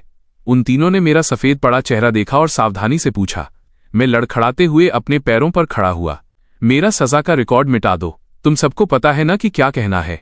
मिस्टर लिन, हम समझ गए। हम मालकिन को बिल्कुल नहीं बताएंगे। एंसेस्ट्रल हॉल का एक नियम है कि जब तक किसी को सजा मिल चुकी है, रिकॉर्ड मिटाया जा सकता है। मैंने अपना कंधा पकड़ते हुए सिर हिलाया। मुझे अपनी पीठ में जलन जैसा दर्द महसूस हो रहा था। मुझे लगा कि मेरा पुराना घाव भी इससे प्रभावित हुआ है। आखिरकार मैंने छाता लिया और लड़खड़ाते हुए कार की तरफ वापस चला गया। इस बीच जिंगुआन में लाइटें जल रही थीं। हर कोई मेन हॉल में कांपते हुए खड़ा था। अपने सामने मौजूद उस औरत की तरफ देखने की हिम्मत किसी की नहीं थी। गुकिंग हा सर्विलांस मॉनिटर को घूर रही थी। जब उसने मुझे खिड़की से कूदते हुए देखा तो वो कमजोरी से ढह गई, लेकिन आखिरकार उसने अपने दांत भींचे और फिर से खड़ी हो गई। ये नज़ारा देखकर पीछे खड़े असिस्टेंट जियांग ने मन ही मन शोर मचाया कि ये ठीक नहीं है। गुकिंग हा की दवा खत्म हो गई थी। उसके पास अभी तक डायरेक्टर वोंग को ढूंढने का समय नहीं था।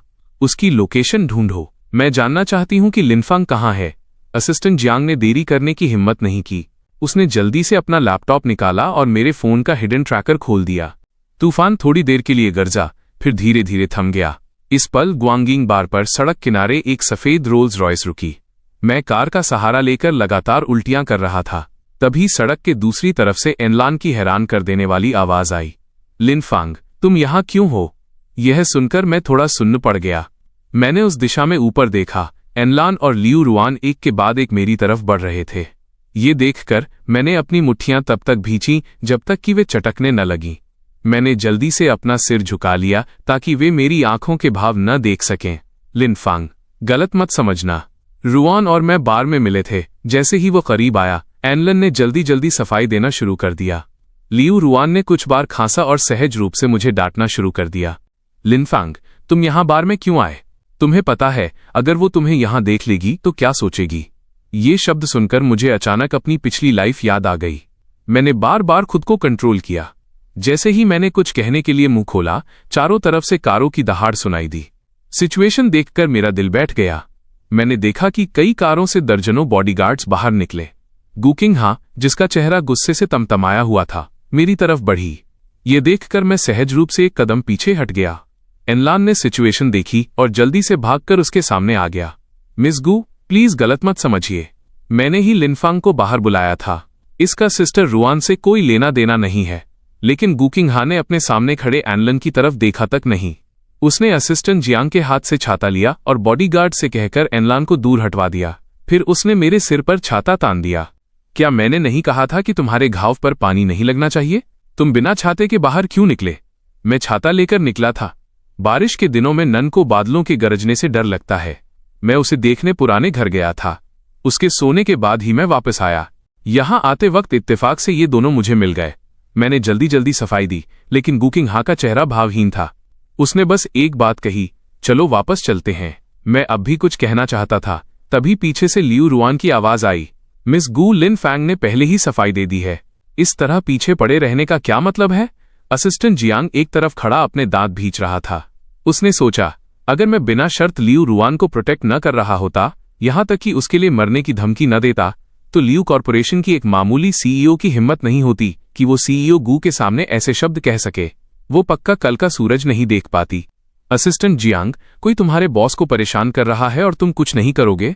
मैंने गुकिंग हा का हाथ पकड़ा और अपने बगल में खड़े खामोश असिस्टेंट जियांग की तरफ देखा। यह सुनकर असिस्टेंट जियांग दंग रह गया।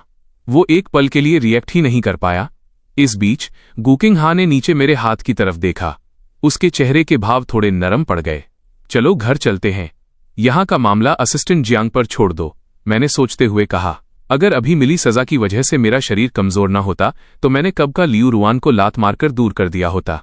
लिनफांग, क्या तुम जानते हो असिस्टेंट जियांग तुम्हारी खातिर क्या चाहता है? उन पर थोड़ी नरमी बरतो। तुम क्या कह रही हो? नरमी क्यों? इससे पहले कि मैं अपनी बात पूरी कर पाता, गुकिंग हा ने मुझे बीच में ही रोक दिया और मुझे कार के अंदर खींच लिया। जिंगुआन पहुंचकर गुकिंग हा ने मेरा हाथ पकड़ा और मुझे ऊपर ले गई। बटलर सॉन्ग ने गुकिंग हा का गुस्सा और मुझे खामोश खड़ा देखा और आह भरी। उसने रास्ते में ही सारे नौकरों को आराम करने के लिए भेज दिया। मैंने अनगिनत बार सफाई दी, लेकिन उस औरत ने ऐसा बर्ताव किया जैसे उसे कुछ सुनाई ही न दे रहा हो। जैसे ही हम जिंगुआन के एंट्रेंस पर पहुंचे, उसने मुझे कार से बाहर निकाला और सीधे स्टडी रूम की तरफ घसीट ले गई। फिर उसने कमरे का दरवाजा लॉक किया, मेरे पास आई और अचानक मुझे दीवार से सटा दिया। वाइफ, मैं पहले ही समझा चुका हूं। मैं सच में पुराने घर गया था। अगर तुम्हें यकीन नहीं है तो तुम नियॉन से पूछ सकती हो। नियॉन? लिन फैंग, मैं तुम्हारे झूठ से थक चुकी हूं। मुझे कोई और बहाना दो, शायद तब मैं खुद को तुम्हें यकीन करने के लिए धोखा दे सकूं। मैं सच में झूठ नहीं बोल रहा हूं। लिन फैंग, तुम हमेशा मुझे छोड़कर क्यों जाना चाहते हो? मैं तुम्हें सब कुछ दे सकती हूं। तुम मुझे मजबूर क्यों कर रहे हो? अब मेरा दिल तुम्हारे लिए और नहीं दुखेगा। बोलने के बाद उसने मुझे जमीन पर धक्का दिया और कालीन पर दबोच लिया। मैं दर्द से कराह उठा। साथ ही मैं सोचने लगा कि इस औरत की ताकत इतनी ज्यादा कैसे है। मैं महान अमर भगवान हूं। अगर मैं घायल भी हूं तो ऐसा नहीं हो सकता कि मुझमें विरोध करने की बिल्कुल भी ताकत ना हो। सही। वाइफ, सच में बहुत दर्द हो रहा है, लेकिन इससे पहले कि मैं अपनी बात पूरी कर पाता, उसने मेरा मुंह बंद कर दिया और फर्श पर बेजान सा पड़ा रहा। गुकिंग हा ने धीरे धीरे अपने कपड़े ठीक किए। मेरे चेहरे के भाव देखकर उसने अपने होंठ भींच लिए। उसने मुझे ढकने के लिए कुछ कपड़े लिए, फिर मुड़ी और बिना पीछे देखे चली गई। काफी देर बाद मैं फर्श से उठा। मेरे ऊपर रखे कपड़े फिसल गए। मेरा शरीर अब उन निशानों से भरा था जो उसने छोड़े थे। मुझे गुस्सा भी आ रहा था और हंसी भी। उसने कहा था कि उसका दिल मेरे लिए नहीं दुखेगा, लेकिन असल में वो मुझे इनाम दे रही थी, ये सोचकर कि जो दर्द मुझे सताने लगा था।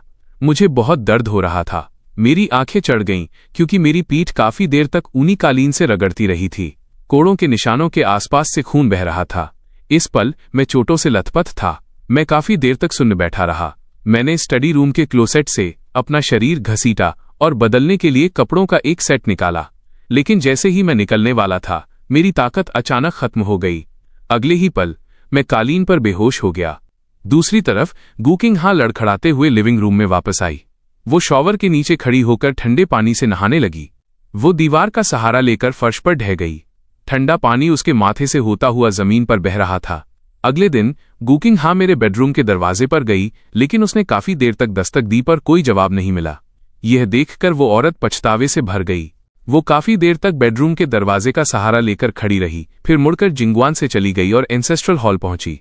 मिस, आप आ गईं। एंसेस्ट्रल हॉल के स्टाफ ने गुकिंग हा को देखा और जल्दी से ग्रीट करने आगे आए। उस औरत ने ग्रीट करने वाले लोगों पर कोई ध्यान नहीं दिया। वो सीधे अंदरूनी हॉल की तरफ चली गई। ये देखकर ड्यूटी पर तैनात स्टाफ ने उसे जल्दी से याद दिलाया, पनिशमेंट हॉल में आज कोई ड्यूटी नहीं है। ये सुनकर गुकिंग हा के कदम अचानक रुक गए। ऐसा क्यों? क्या लिन फैंग की सजा अभी खत्म नहीं हुई है? उनमें से कुछ ने एक दूसरे को देखा और कुछ नहीं कहा। ये देखकर गुकिंग हा ने अपनी भौहें, सिकोड़ी, मुड़ी और एंसेस्ट्रल हॉल छोड़कर पुराने घर चली गई। दूसरी तरफ बटलर मेन हॉल में खड़ा था और उसने फादर गू से पूछा, ओल्ड मास्टर, मिस गू आ गई हैं, क्या उसने अपनी सजा पूरी कर ली है? ओल्ड मास्टर ने कल रात ही इसे निपटा दिया था। फादर गू ने सिर हिलाया। फिर उन्होंने अपनी परेशान बेटी को अंदर आते देखा और उसका मजाक उड़ाने से खुद को नहीं रोक सके। ऐसा क्यों है कि तुम पहले उसके लिए बिना पलक झपकाए दर्जन भर कोड़े खा लेती थी? अभी तो सिर्फ 5 कोड़े ही पड़े हैं और तुम्हारा चेहरा ऐसा हो गया है। मैं तुम्हें बता दूं, तुमने ये खुद पर मोल लिया है। गुकिंग हा ने ऐसे बर्ताव किया जैसे उसने कुछ सुना ही न हो। उसने बस उनसे पूछा, क्या आपने एंसेस्ट्रल हॉल को टास्क सौंप दिया था? पूछे जाने पर फादर गू थोड़े हैरान रह गए। वह सुन्न पड़ गए। क्या तुमने कल रात इसे पहले ही रिसीव नहीं कर लिया था? ये देखकर बटलर तुरंत आगे बढ़ा। मिस, कल रात 10 बजे एंसेस्ट्रल हॉल के रिकॉर्ड्स क्लियर कर दिए गए थे। उस खास समय को सुनकर गुकिंग हा कुछ सोचते हुए ख्यालों में खो गई। लिनियन, जो अभी अभी सोकर उठी थी, बेडरूम से बाहर आई। वो सीधे अपनी मम्मी की तरफ दौड़कर आई। मम्मी, आप मुझे इतनी जल्दी लेने क्यों आ गईं? क्या पापा ने नहीं कहा था कि आप दोनों आज आएंगे? ये शब्द सुनकर गुकिंग हा को ऐसा लगा जैसे उस पर बिजली गिर गई हो।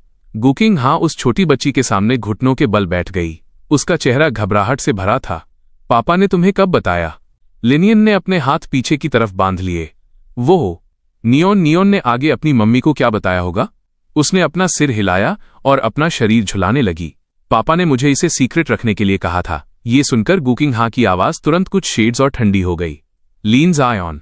मम्मी, नाराज मत हो, मैं आपको बता दूंगी, ठीक है, लेकिन आप पापा को नहीं बता सकती। गुकिंग हा ने तुरंत वादा किया।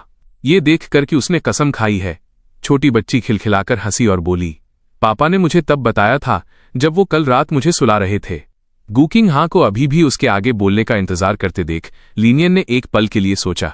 फिर उसने आगे कहा, पापा जानते थे कि मुझे बादलों की गड़गड़ाहट से डर लगता है, इसलिए वो कल रात खास तौर पर मेरे पास रुकने आए थे। उन्होंने मेरे सोने तक इंतजार किया और फिर चले गए। वो किस समय आए थे? ये सुनकर लिन योनियन ने अपनी मम्मी की तरफ अपराधी भाव से देखा। उसकी आवाज कुछ शेड्स और धीमी हो गई। पापा 9 बजे आए थे। वो करीब आधे घंटे बाद चले गए। इसके बाद फादर गू अपने हाथ धोकर बाहर आए। उन्होंने अपनी बेटी को जल्दी में निकलते देखा और लिन शाओनियन ने भी अपनी मुट्ठियां भींच रखी थीं। उसका चेहरा घबराहट से भरा था। इस पल गुकिंग हां की आंखें लाल थीं। पहले पुराने घर जाना, फिर एंसेस्ट्रल हॉल जाना। जिंगुआन वापस लौटते समय ग्वांगिंग बार के पास से गुजरना रास्ता और समय बिल्कुल मेल खा रहे थे। कल के मेरे सफेद पड़े चेहरे को याद कर गुकिंग हां के भाव और भी काले पड़ गए। स्टीयरिंग व्हील पर उसकी पकड़ से चटकने की आवाजें आ रही थीं। इस वक्त जिंगुआन में हाउसकीपर के बेटे ने सही सलामत हॉल को देखा और राहत की सांस ली। मैंने पहले ही फर्नीचर कंपनी को फोन करके फर्नीचर बदलने के लिए कह दिया है। नतीजा ये हुआ कि बटलर सॉन्ग ने चारों तरफ देखा। उनका चेहरा हैरानी से भरा था। कल छोटी मिस और मिस्टर लिन स्टडी रूम में थे। शायद वहां कुछ बदलने की जरूरत हो। ओह, क्या मिस्टर लिन मेन बिल्डिंग में नहीं है? मुझे लगता है छोटी मिस से बहस के बाद वो वेस्ट विंग की तरफ चले गए हैं। ठीक है, जब तक मिस्टर लिन यहां नहीं है, वे पहले उनका कमरा साफ करेंगे। हाउसकीपर के बेटे ने मेरा कमरा साफ करने के बाद एक कपड़ा और तसला लिया और छोटी मिस के कमरे की तरफ चली गई। गुकिंग हां के कमरे में कुछ भी नहीं था। हर दिन उसे साफ करने में 10 मिनट से भी कम समय लगता था, लेकिन मैंने कल वहां बहुत बड़ी गड़बड़ की थी। पता नहीं कमरे को किस तरह का नुकसान हुआ होगा। ये सोचकर हाउसकीपर के बेटे ने दरवाजा धक्का देकर खोला, लेकिन अंदर का नजारा देखते ही वो वहीं सन रह गई। उसने देखा कि कमरे की दीवारें, जो पहले सफेद थीं, अब क्लाइन ब्लू में बदल चुकी थीं, जिनके बीच में सफेद रंग की पट्टी थी। कमरे के बीचों बीच एक डबल बेड था। दोनों तरफ की बेड साइड टेबल पर पिंक लैवेंडर रखे थे। कमरा पूरी तरह से डेस्क, बुकशेल्फ और कंप्यूटर से लैस था। बाथरूम में टॉयलेटरीज के भी एक कमरे के लिए 2 सेट थे। इसे देखकर हाउसकीपर के बेटे के चेहरे पर एक प्यारी सी मुस्कान आ गई। उसने सोचा, छोटी मिस इसे देखकर पक्का बहुत खुश होंगी। कुछ ही सेकंड बाद हाउसकीपर के बेटे ने नीचे से शोर सुना। उसने सुना कि छोटी मिस वापस आ गई हैं। वो जल्दी से नीचे भागी। मिस, आपको चलकर जरूर देखना चाहिए। मिस्टर लिन ने आपका कमरा अकेले ही तैयार किया है। ये सुनकर गुकिंग हां दंग रह गई। उसे कल बटलर सॉन्ग की कमरा रिनोवेट करने वाली बात याद आई। उसने मेरे बेडरूम के बंद दरवाजे पर एक नजर डाली, फिर वो अपने कमरे की तरफ चल दी। जब उसने कमरे की सजावट देखी तो उसका दिमाग पल भर में उलझ गया। गुकिंग हां को उस कमरे में अपनी और लिन फैंग की चीजें एक साथ देखकर कैसा महसूस हुआ होगा? क्या उसकी गलतफहमी अब दूर हो पाएगी? उसके कदम डगमगा गए और मुंह खुला का खुला रह गया। क्या ये सब लिनफांग ने किया है? हाँ, मिस्टर कल पूरी दोपहर इसी काम में लगे थे। उन्हें पता था कि आपको सोने में परेशानी होती है, इसलिए उन्होंने खुद चुन चुनकर लेवेंडर कमरे में रखे। मिस, उस बुकशेल्फ की तरफ देखिए। वहां बच्चों की परियों वाली कहानियों की किताबें भी हैं। मिस्टर ने पक्का इन्हें छोटी मिस के लिए तैयार किया होगा। हाउसकीपर का बेटा अपनी ही धुन में बोलता रहा, इस बात से बेखबर कि उस औरत का चेहरा धीरे धीरे सफेद पड़ता जा रहा है। उसने अपनी आस्तीन के नीचे मुट्ठियां भींच लीं और कमरे से बाहर निकल गईं। उसने मेरे बेडरूम का दरवाजा खटखटाया, लेकिन अंदर से कोई आवाज नहीं आई। हाउसकीपर के बेटे ने पीछे से आकर समझाया, मिस्टर अपने कमरे में नहीं है। मैंने अभी अभी सफाई खत्म की है। ये सुनकर गुकिंग हां की पलकें बेकाबू होकर फड़कने लगीं। ये ख्याल कि शायद मैं जिंगवान छोड़कर चला गया हूं, उसके दिल को फिर से दुखाने लगा। तभी हाउसकीपर के बेटे ने उसका उतरा हुआ चेहरा देखा और कहा, मिस्टर शायद वेस्ट विंग में होंगे। पेट्रोल स्टाफ ने उन्हें बाहर जाते भी नहीं देखा। गुकिंग हां को ये बात सही लगी। उसने तुरंत लोगों को वहां ढूंढने भेजा और खुद मेरा फोन ट्रैक करने और सीसीटीवी फुटेज देखने स्टडी रूम की तरफ भागी। लेकिन जैसे ही उसने स्टडी रूम का पासवर्ड डाला और दरवाजा खोला, डर के मारे उसके चेहरे का सारा खून सूख गया। उसे चक्कर आने लगे और वो जमीन पर गिर पड़ी। अगले ही पल वो घिसटते हुए आगे बढ़ी और मेरे बेहोश शरीर को अपनी बाहों में भर लिया। कालीन पर खून का दाग डरावना था और मेरा चेहरा बुखार से तमतमा रहा था। मेरा पूरा शरीर तप रहा था और पीठ के घाव का मवाद सूख चुका था। गुकिंग हां ने मुझे अपने कंधे का सहारा दिया। जब उसने मेरी शर्ट उठाकर पीठ पर वो कोड़ों के लंबे निशान देखे तो उसकी आंखों के सामने धुंधलापन छा गया। वो जोर से चिल्लाई, कोई है? वह लड़खड़ाती हुई मुझे अस्पताल ले गई। एग्जामिनेशन रूम में डॉक्टर मेरे घावों का इलाज कर रहे थे। डायरेक्टर वोंग, क्या हमें पुलिस को बुलाना चाहिए? ये घाव बहुत डरावने हैं। डायरेक्टर वोंग ने मेरी धीमी सांसों और जख्मों को देखा। उन्होंने अपनी भौहें सिकोड़ी। मैं इस मामले को देख लूंगा। पहले इन्हें ऑपरेटिंग रूम ले जाओ और सर्जरी की तैयारी करो। इतना कहकर उन्होंने अपने ग्लव्स उतारे और बाहर निकल गए। गलियारे में घुटनों के बल बैठी गुकिंग हां को देखकर उन्होंने वो डांट भरे शब्द निगल लिए जो वो कहने वाले थे। हालांकि वो मुझे ज्यादा पसंद नहीं करते थे, लेकिन इस बार उन्हें लगा कि गुकिंग हां ने हद पार कर दी है। उस औरत ने अपना सिर घुटनों में छिपा रखा था। जब उसे किसी के पास आने का एहसास हुआ तो वो एक पल खामोश रही और फिर पूछा, लिनफांग, वो कैसा है? पुराना घाव फिर से फट गया है। इस बार नए जख्म का समय पर इलाज नहीं हुआ। उनकी पूरी पीठ सूज गई है और इन्फेक्शन फैल गया है। इसी वजह से तेज बुखार कम नहीं हो रहा है। सिचुएशन बहुत क्रिटिकल है। डायरेक्टर वोंग ने गोलमोल बात की, लेकिन दोनों हकीकत साफ समझ रहे थे। काफी देर बाद गुकिंग हा ने अपनी पूरी ताकत जुटाकर बस कुछ शब्द कहे, तो आपको ही कष्ट करना होगा। डायरेक्टर वोंग दंग रह गए। ये पहली बार था जब उन्होंने गुकिंग हा को ऐसे शब्द बोलते सुना था। मैं अपनी पूरी कोशिश करूंगा। इस बीच क्या लिन फैंग इस गंभीर स्थिति से बाहर निकल पाएगा और क्या गुकिंग हा को अपनी इस गलती का पछतावा हमेशा के लिए बदल देगा? मर्सनरी ऑर्गेनाइजेशन में गुआ डियाओ आराम से चाय पी रही थी, लेकिन अगले ही पल कोई अंदर भागता हुआ आया। बॉस, हॉस्पिटल में एक दोस्त ने बताया कि गुकिंग हा का पति घायल है और हॉस्पिटल के ऑपरेटिंग रूम में है। गुयू डियाओ के हाथ में मौजूद कप चकनाचूर हो गया। वो झटके से खड़ी हो गई। तुमने क्या कहा? वो किस हॉस्पिटल में है? तियानान हॉस्पिटल। इसी समय हॉस्पिटल के ऑपरेटिंग रूम के बाहर गुकिंग हा ने डायरेक्टर वोंग को गंभीर चेहरे के साथ बाहर आते देखा। उसका दिल बैठ गया। इन्फेक्शन की वजह से सिस्टेमिक सेप्सिस हो गया है। वो अभी कोमा में है। हम उसका ब्लड ट्रांसफ्यूजन करने जा रहे हैं। इसमें कुछ रिस्क होंगे। प्लीज यहां साइन कर दीजिए। यह सुनकर गुकिंग हा ने अपने हाथ में मौजूद क्रिटिकल कंडीशन नोटिस को देखा। उसकी आंखों के सामने अंधेरा छा गया। चिंगहान, हम अब और देरी नहीं कर सकते। डायरेक्टर वोंग ने सिर झुकाए खामोश खड़ी उस औरत को देखा और उसे दोबारा याद दिलाया। गुकिंग हा ने सख्ती से अपना हाथ उठाया और एक मशीन की तरह अपने नाम के साइन कर दिए। आखिरकार डायरेक्टर वोंग को वापस ऑपरेटिंग रूम में जाते देख अचानक उसके शरीर की सारी ताकत खत्म हो गई। वो जमीन पर ढह गई। समय एक एक सेकंड करके बीतता रहा। दीवार के कोने में दुबकी वो औरत टस से मस नहीं हुई। ऑपरेटिंग रूम के ऊपर की लाइट अभी भी लाल थी। पता नहीं कितना समय बीत गया, पर वो लाल लाइट बुझ गई। उस औरत ने मुश्किल से अपना सिर उठाया और बेजान आंखों से बाहर आने वाले शख्स की तरफ देखा। डायरेक्टर वोंग ने अपने माथे का पसीना पोंछा। उन्हें देखते ही उन्होंने एक गहरी आह भरी। वे सीधे पास आए। वो अब ठीक है। उसे थोड़ी देर में आईसीयू में शिफ्ट कर दिया जाएगा। ये शब्द सुनते ही गुकिंग हा का तनाव से भरा शरीर अचानक ढीला पड़ गया। उसके मुंह से बस डायरेक्टर वोंग के शब्द ही बार बार निकल रहे थे, वो अब ठीक है। ये देखकर डायरेक्टर वोंग फार्मेसी काउंटर की तरफ भागे। फिर वे वापस आए और गुकिंग हा को एक सेडेटिव शॉट लगाया और कुछ दवाएं दी। एक पल बाद वे गुकिंग हा को गोद में उठाकर एक हॉस्पिटल रूम में ले गए। बेहोश गुकिंग हा को देखकर डायरेक्टर वोंग थकान के मारे एक कुर्सी पर बैठ गए। शाम को गु युआ डियाओ बेड के पास बैठी थी। उसके चेहरे के भाव गंभीर थे। इसी पल हॉस्पिटल रूम का दरवाजा खुला। एक औरत फोल्डर लिए कमरे में दाखिल हुई। डायरेक्टर गु, ये इंजरी असेसमेंट रिपोर्ट है। डियाओ ने रिपोर्ट ली। वो उसे जितना पढ़ती गई उसकी आंखें उतनी ही लाल होती गईं। फिर उसने अपनी नजर मेरी तरफ घुमाई। लिनफांग, क्या तुम्हें एसएनएम पसंद है? लेकिन अपनी बात के बीच में ही डियाओ को भी लगा कि कुछ गलत है। वो एक पल के लिए खामोश रही। उसने मन ही मन सोचा, लिनफांग, क्या तुम यही लाइफ चाहते थे? दूसरे हॉस्पिटल रूम में चिंग हा ने अपनी आंखें खोली और झटके से उठ बैठी। चिंग हा, तुमने अभी दवा ली है, थोड़ा आराम करो। लिनफांग ठीक है, चिंता मत करो। डायरेक्टर वोंग ने तुरंत उसे सहारा दिया, लेकिन गुकिंग हा ने उनका हाथ झटक दिया। फिर उसने अपना सिर पकड़ लिया। अगले ही पल उसने डायरेक्टर वोंग की तरफ देखा। लिनफांग कहाँ है? उसका ख्याल कौन रख रहा है? ये सुनकर डायरेक्टर वोंग का चेहरा जम गया। काफी देर तक उनके मुंह से शब्द नहीं निकले। उनके हाव भाव देखकर गुकिंग हा ने तुरंत अपने हाथ के पीछे से आईवी सुई निकाल दी।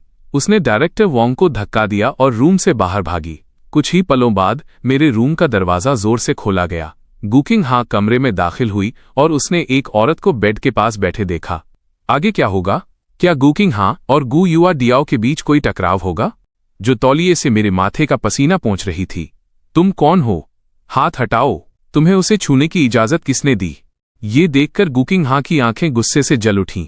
अगर उस औरत का हाथ मेरे माथे पर न होता तो गुकिंग हा कब की उस पर झपट पड़ी होती। गुकिंग हा का ये इमोशनल रूप देखकर डाओ का हाथ एक पल के लिए रुका। उसने गुकिंग हा की तरफ देखा और तौलिया बेसिन में फेंक दिया। डायरेक्टर गु, आपने उसका ये हाल कर दिया? क्या इसलिए क्योंकि आप उसे इसलिए परेशान कर रही हैं क्योंकि उसके पीछे कोई ताकतवर परिवार नहीं है? आप उसे खिलौना समझती हैं या प्रेमी? डाओ अपनी कुर्सी पर पीछे झुक गई और अपने सामने खड़ी औरत को परखने लगी। क्या तुम मेरे परिवार के मामलों में दखल देने की कोशिश कर रही हो? ये सुनकर डाओ ने कुछ नहीं कहा। उसने धीरे से अपना हाथ उठाया। उसके पीछे खड़े सूट पहने आदमी ने एक फोल्डर निकाला और गुकिंग हां और अभी अभी आए डायरेक्टर वोंग को थमा दिया। जब उन दोनों ने अपने हाथों में मौजूद डॉक्यूमेंट्स पढ़ लिए तो उनके चेहरे सफेद पड़ गए। तभी सूट वाले आदमी ने सही मौके पर कहा, डायरेक्टर ग्यू, मिस्टर लिन को नुकसान पहुंचाने की आपकी ये हरकत एक क्रिमिनल ऑफेंस है। डायरेक्टर गू डाओ मिस्टर लिन की बड़ी बहन होने के नाते आपकी तरफ से तलाक डिवोर्स फाइल करेंगी। इसके अलावा डायरेक्टर वैंग, मिस्टर लिन की चोटों को देखते हुए इस हॉस्पिटल को जानकारी थी, लेकिन आपने रिपोर्ट नहीं की। हम कानूनी कार्रवाई करेंगे। बड़ी बहन? तुम उसकी बड़ी बहन हो? गुकिंग हां बार बार यही बुदबुदाती रही। उसका चेहरा शक से भरा था। गू युओ ने कोई जवाब नहीं दिया, वो बस टकटकी लगाकर गुकिंग हां को देखती रही। गुकिंग हां ने भी तुरंत रिएक्ट किया, मैं उसे तलाक नहीं दूंगी। मुझे डर है कि ये फैसला डायरेक्टर गू के हाथ में नहीं है। हमारे पास जो डॉक्यूमेंट्स हैं उसके लिए हमें आपकी सहमति की बिल्कुल जरूरत नहीं है। जब दोनों के बीच ये तनाव चल रहा था, मैंने करवट लेकर लेटे हुए अपनी आंखें खोली। पहली छवि जो दिखी वो गू युआ डियाओ का चेहरा और एक अजनबी था। दीदी, आप यहां क्यों हैं? मेरी आवाज सुनकर गुकिंग हां ने सहज रूप से आगे बढ़ना चाहा, लेकिन गुआ डाओ को वहां देखकर वो रुक गई। तुम जाग गए? क्या तुम्हें भूख लगी है? क्या तुम कुछ खाना चाहते हो? गू युआ डियाओ बेड के पास बैठ गई। उसने अपनी उंगलियों से मेरे चेहरे पर आ रहे बालों को कान के पीछे किया। मैं थोड़ा हिला। मेरे पूरे शरीर में दर्द की तेज लहरें उठीं, जिससे अनजाने में मेरी भौहें सिकुड़ गईं। यह देखकर डाओ का दिल दुख उठा। उसने जल्दी से पानी लिया और मेरे मुंह में स्ट्रॉ लगा दिया। हिलो मत। लिन फैंग, तुम फिर से अपनी ये हालत क्यों बना लेते हो? मैं हॉस्पिटल में क्यों हूं? किंग हां कहाँ है? ये सुनकर गू युओ ने दरवाजे पर खड़ी गुकिंग हां की तरफ देखा और तंज कसा। तुम अभी मौत के मुंह से होकर आए हो और फिर भी कोई तुम्हें देखने नहीं आया। अगर मैं यहां तुम्हारा ख्याल रखने के लिए ना होती तो किसी को पता भी नहीं चलता कि तुम मर गए। डायरेक्टर वोंग खामोश रहे। गुकिंग हां बोलना चाहती थी, लेकिन उसे समझ नहीं आ रहा था कि क्या कहे। इस मोड़ पर मुझे सब याद आने लगा कि पहले क्या हुआ था। कपड़े बदलने के बाद मैं बेहोश हो गया था। अब मैं डायरेक्टर वोंग के हॉस्पिटल में हूं तो पक्का गुकिंग हां को सब पता चल गया होगा। ये सोचकर मैंने उठने की कोशिश की। तुम क्या कर रहे हो? डाओ ने मेरी हरकत देखी और मुझे सहारा दिया। मेरे लिए डायरेक्टर वोंग को बुलाओ, मुझे उनसे कुछ पूछना है। मेरे और डायरेक्टर वोंग के बीच क्या बातचीत होगी? क्या गुकिंग हां और मेरी बड़ी बहन के बीच का ये झगड़ा कोई नया मोड़ लेगा? मैं उठना चाहता था, लेकिन मेरा पूरा शरीर हिल नहीं रहा था। मैं सिर्फ खिड़की की तरफ करवट लेकर लेटा रह सका। डायरेक्टर वोंग ने अपना नाम सुना। उनके चेहरे पर अजीब से भाव थे। उन्होंने मन ही मन सोचा, क्या वो इंजरी असेसमेंट चाहता है? जब गुकिंग हां ने मुझे होश में आते ही डायरेक्टर वोंग के बारे में पूछते सुना तो उसने भी यही सोचा। डाओ की नजरों को झेलते हुए डायरेक्टर वोंग जल्दी से बेड के उस हिस्से की तरफ आए जहां से मैं उन्हें देख सकूं। मिस्टर लीन, मैं यहां हूं। गुकिंग हां कहाँ है? क्या वो यहां नहीं है? डायरेक्टर वोंग हकलाने लगे, कुछ बोल नहीं पाए। मैंने उनके परेशान चेहरे को देखा। मेरा दिल और भी बेचैन हो गया। मैंने दर्द के बावजूद खुद को बैठने पर मजबूर किया। मैं इतना घायल हूं, वो ठीक कैसे हो सकती है? क्या होगा अगर उसका हिस्टीरिया फिर से उभर आया और उसने खुद को फिर से चोट पहुंचा ली? लिन फांग, शांत हो जाओ। अगर तुम नाराज भी हो तो तुम अपने शरीर को नजरअंदाज नहीं कर सकते। मुझे बताओ तुम क्या करना चाहते हो? गुओ ने मेरे कंधों को पकड़ लिया ताकि मैं हिल न सकूं। मैं गुकिंग हां को देखना चाहता हूं। गुकिंग हां कहाँ है? इस पल गुकिंग हां को किसी और चीज की परवाह नहीं थी। उसने जल्दी से कुछ कदम बढ़ाए और बेड के पास आ गई। लिन फांग, मैं यहां हूं। उसकी आवाज सुनकर मैंने ऊपर देखा और उस औरत के चेहरे पर पछतावा देखा। हालांकि उसकी हालत अच्छी नहीं थी, लेकिन वो कुल मिलाकर ठीक लग रही थी। मैं राहत की सांस लिए बिना नहीं रह सका।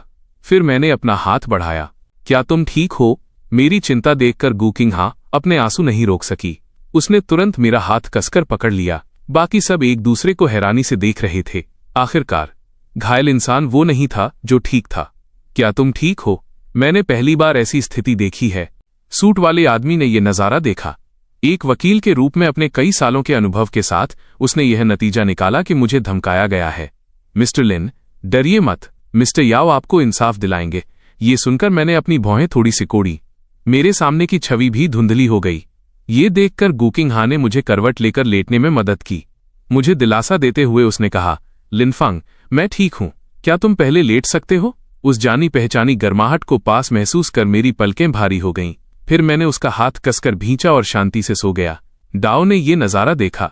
उसने गुस्से में कुछ बार हूं किया, लेकिन आखिरकार वो सिर्फ कुछ कदम पीछे हटकर हॉस्पिटल रूम के कोने में बैठ सकी। और गुकिंग हां ने उसे रास्ता देते देख मौका पाकर मेरे बगल में बैठ गई। मेरे आंखें बंद करने के बाद हॉस्पिटल रूम में फिर से सन्नाटा छा गया। एक पल बाद गुकिंग हा ने मुझे कंबल से ढक दिया और अपनी आंखों से डायरेक्टर वोंग को जाने का इशारा किया। डाओ ने भी सूट वाले आदमी को विदा कर दिया। अब कमरे में हम 3 ही बचे थे। गुकिंग हा ने एक सवाल पूछते हुए मेरा चेहरा पोंछा। डायरेक्टर गु भी चिंगसियांग अनाथालय ऑर्फनेज से आई हैं, इसलिए डायरेक्टर जियू मेरा बैकग्राउंड बहुत अच्छी तरह जानती हैं। हाल के सालों में गुआ कॉरपोरेशन ने शहर ए में खुद को जल्दी से स्थापित कर लिया है। ये जियू कॉरपोरेशन के बराबर की ताकत बन गई है। एक कॉम्पिटिटर के रूप में मुझे अभी भी बेसिक इन्फॉर्मेशन की जरूरत है ना? उसका असली नाम गुआ लिनफांग है। लिन फैमिली द्वारा गोद लिए जाने के बाद उसने सिर्फ पहले 2 शब्द ही रखे। हालांकि दोनों बात कर रहे थे, लेकिन उनकी नजरें मुझ पर ही टिकी थीं।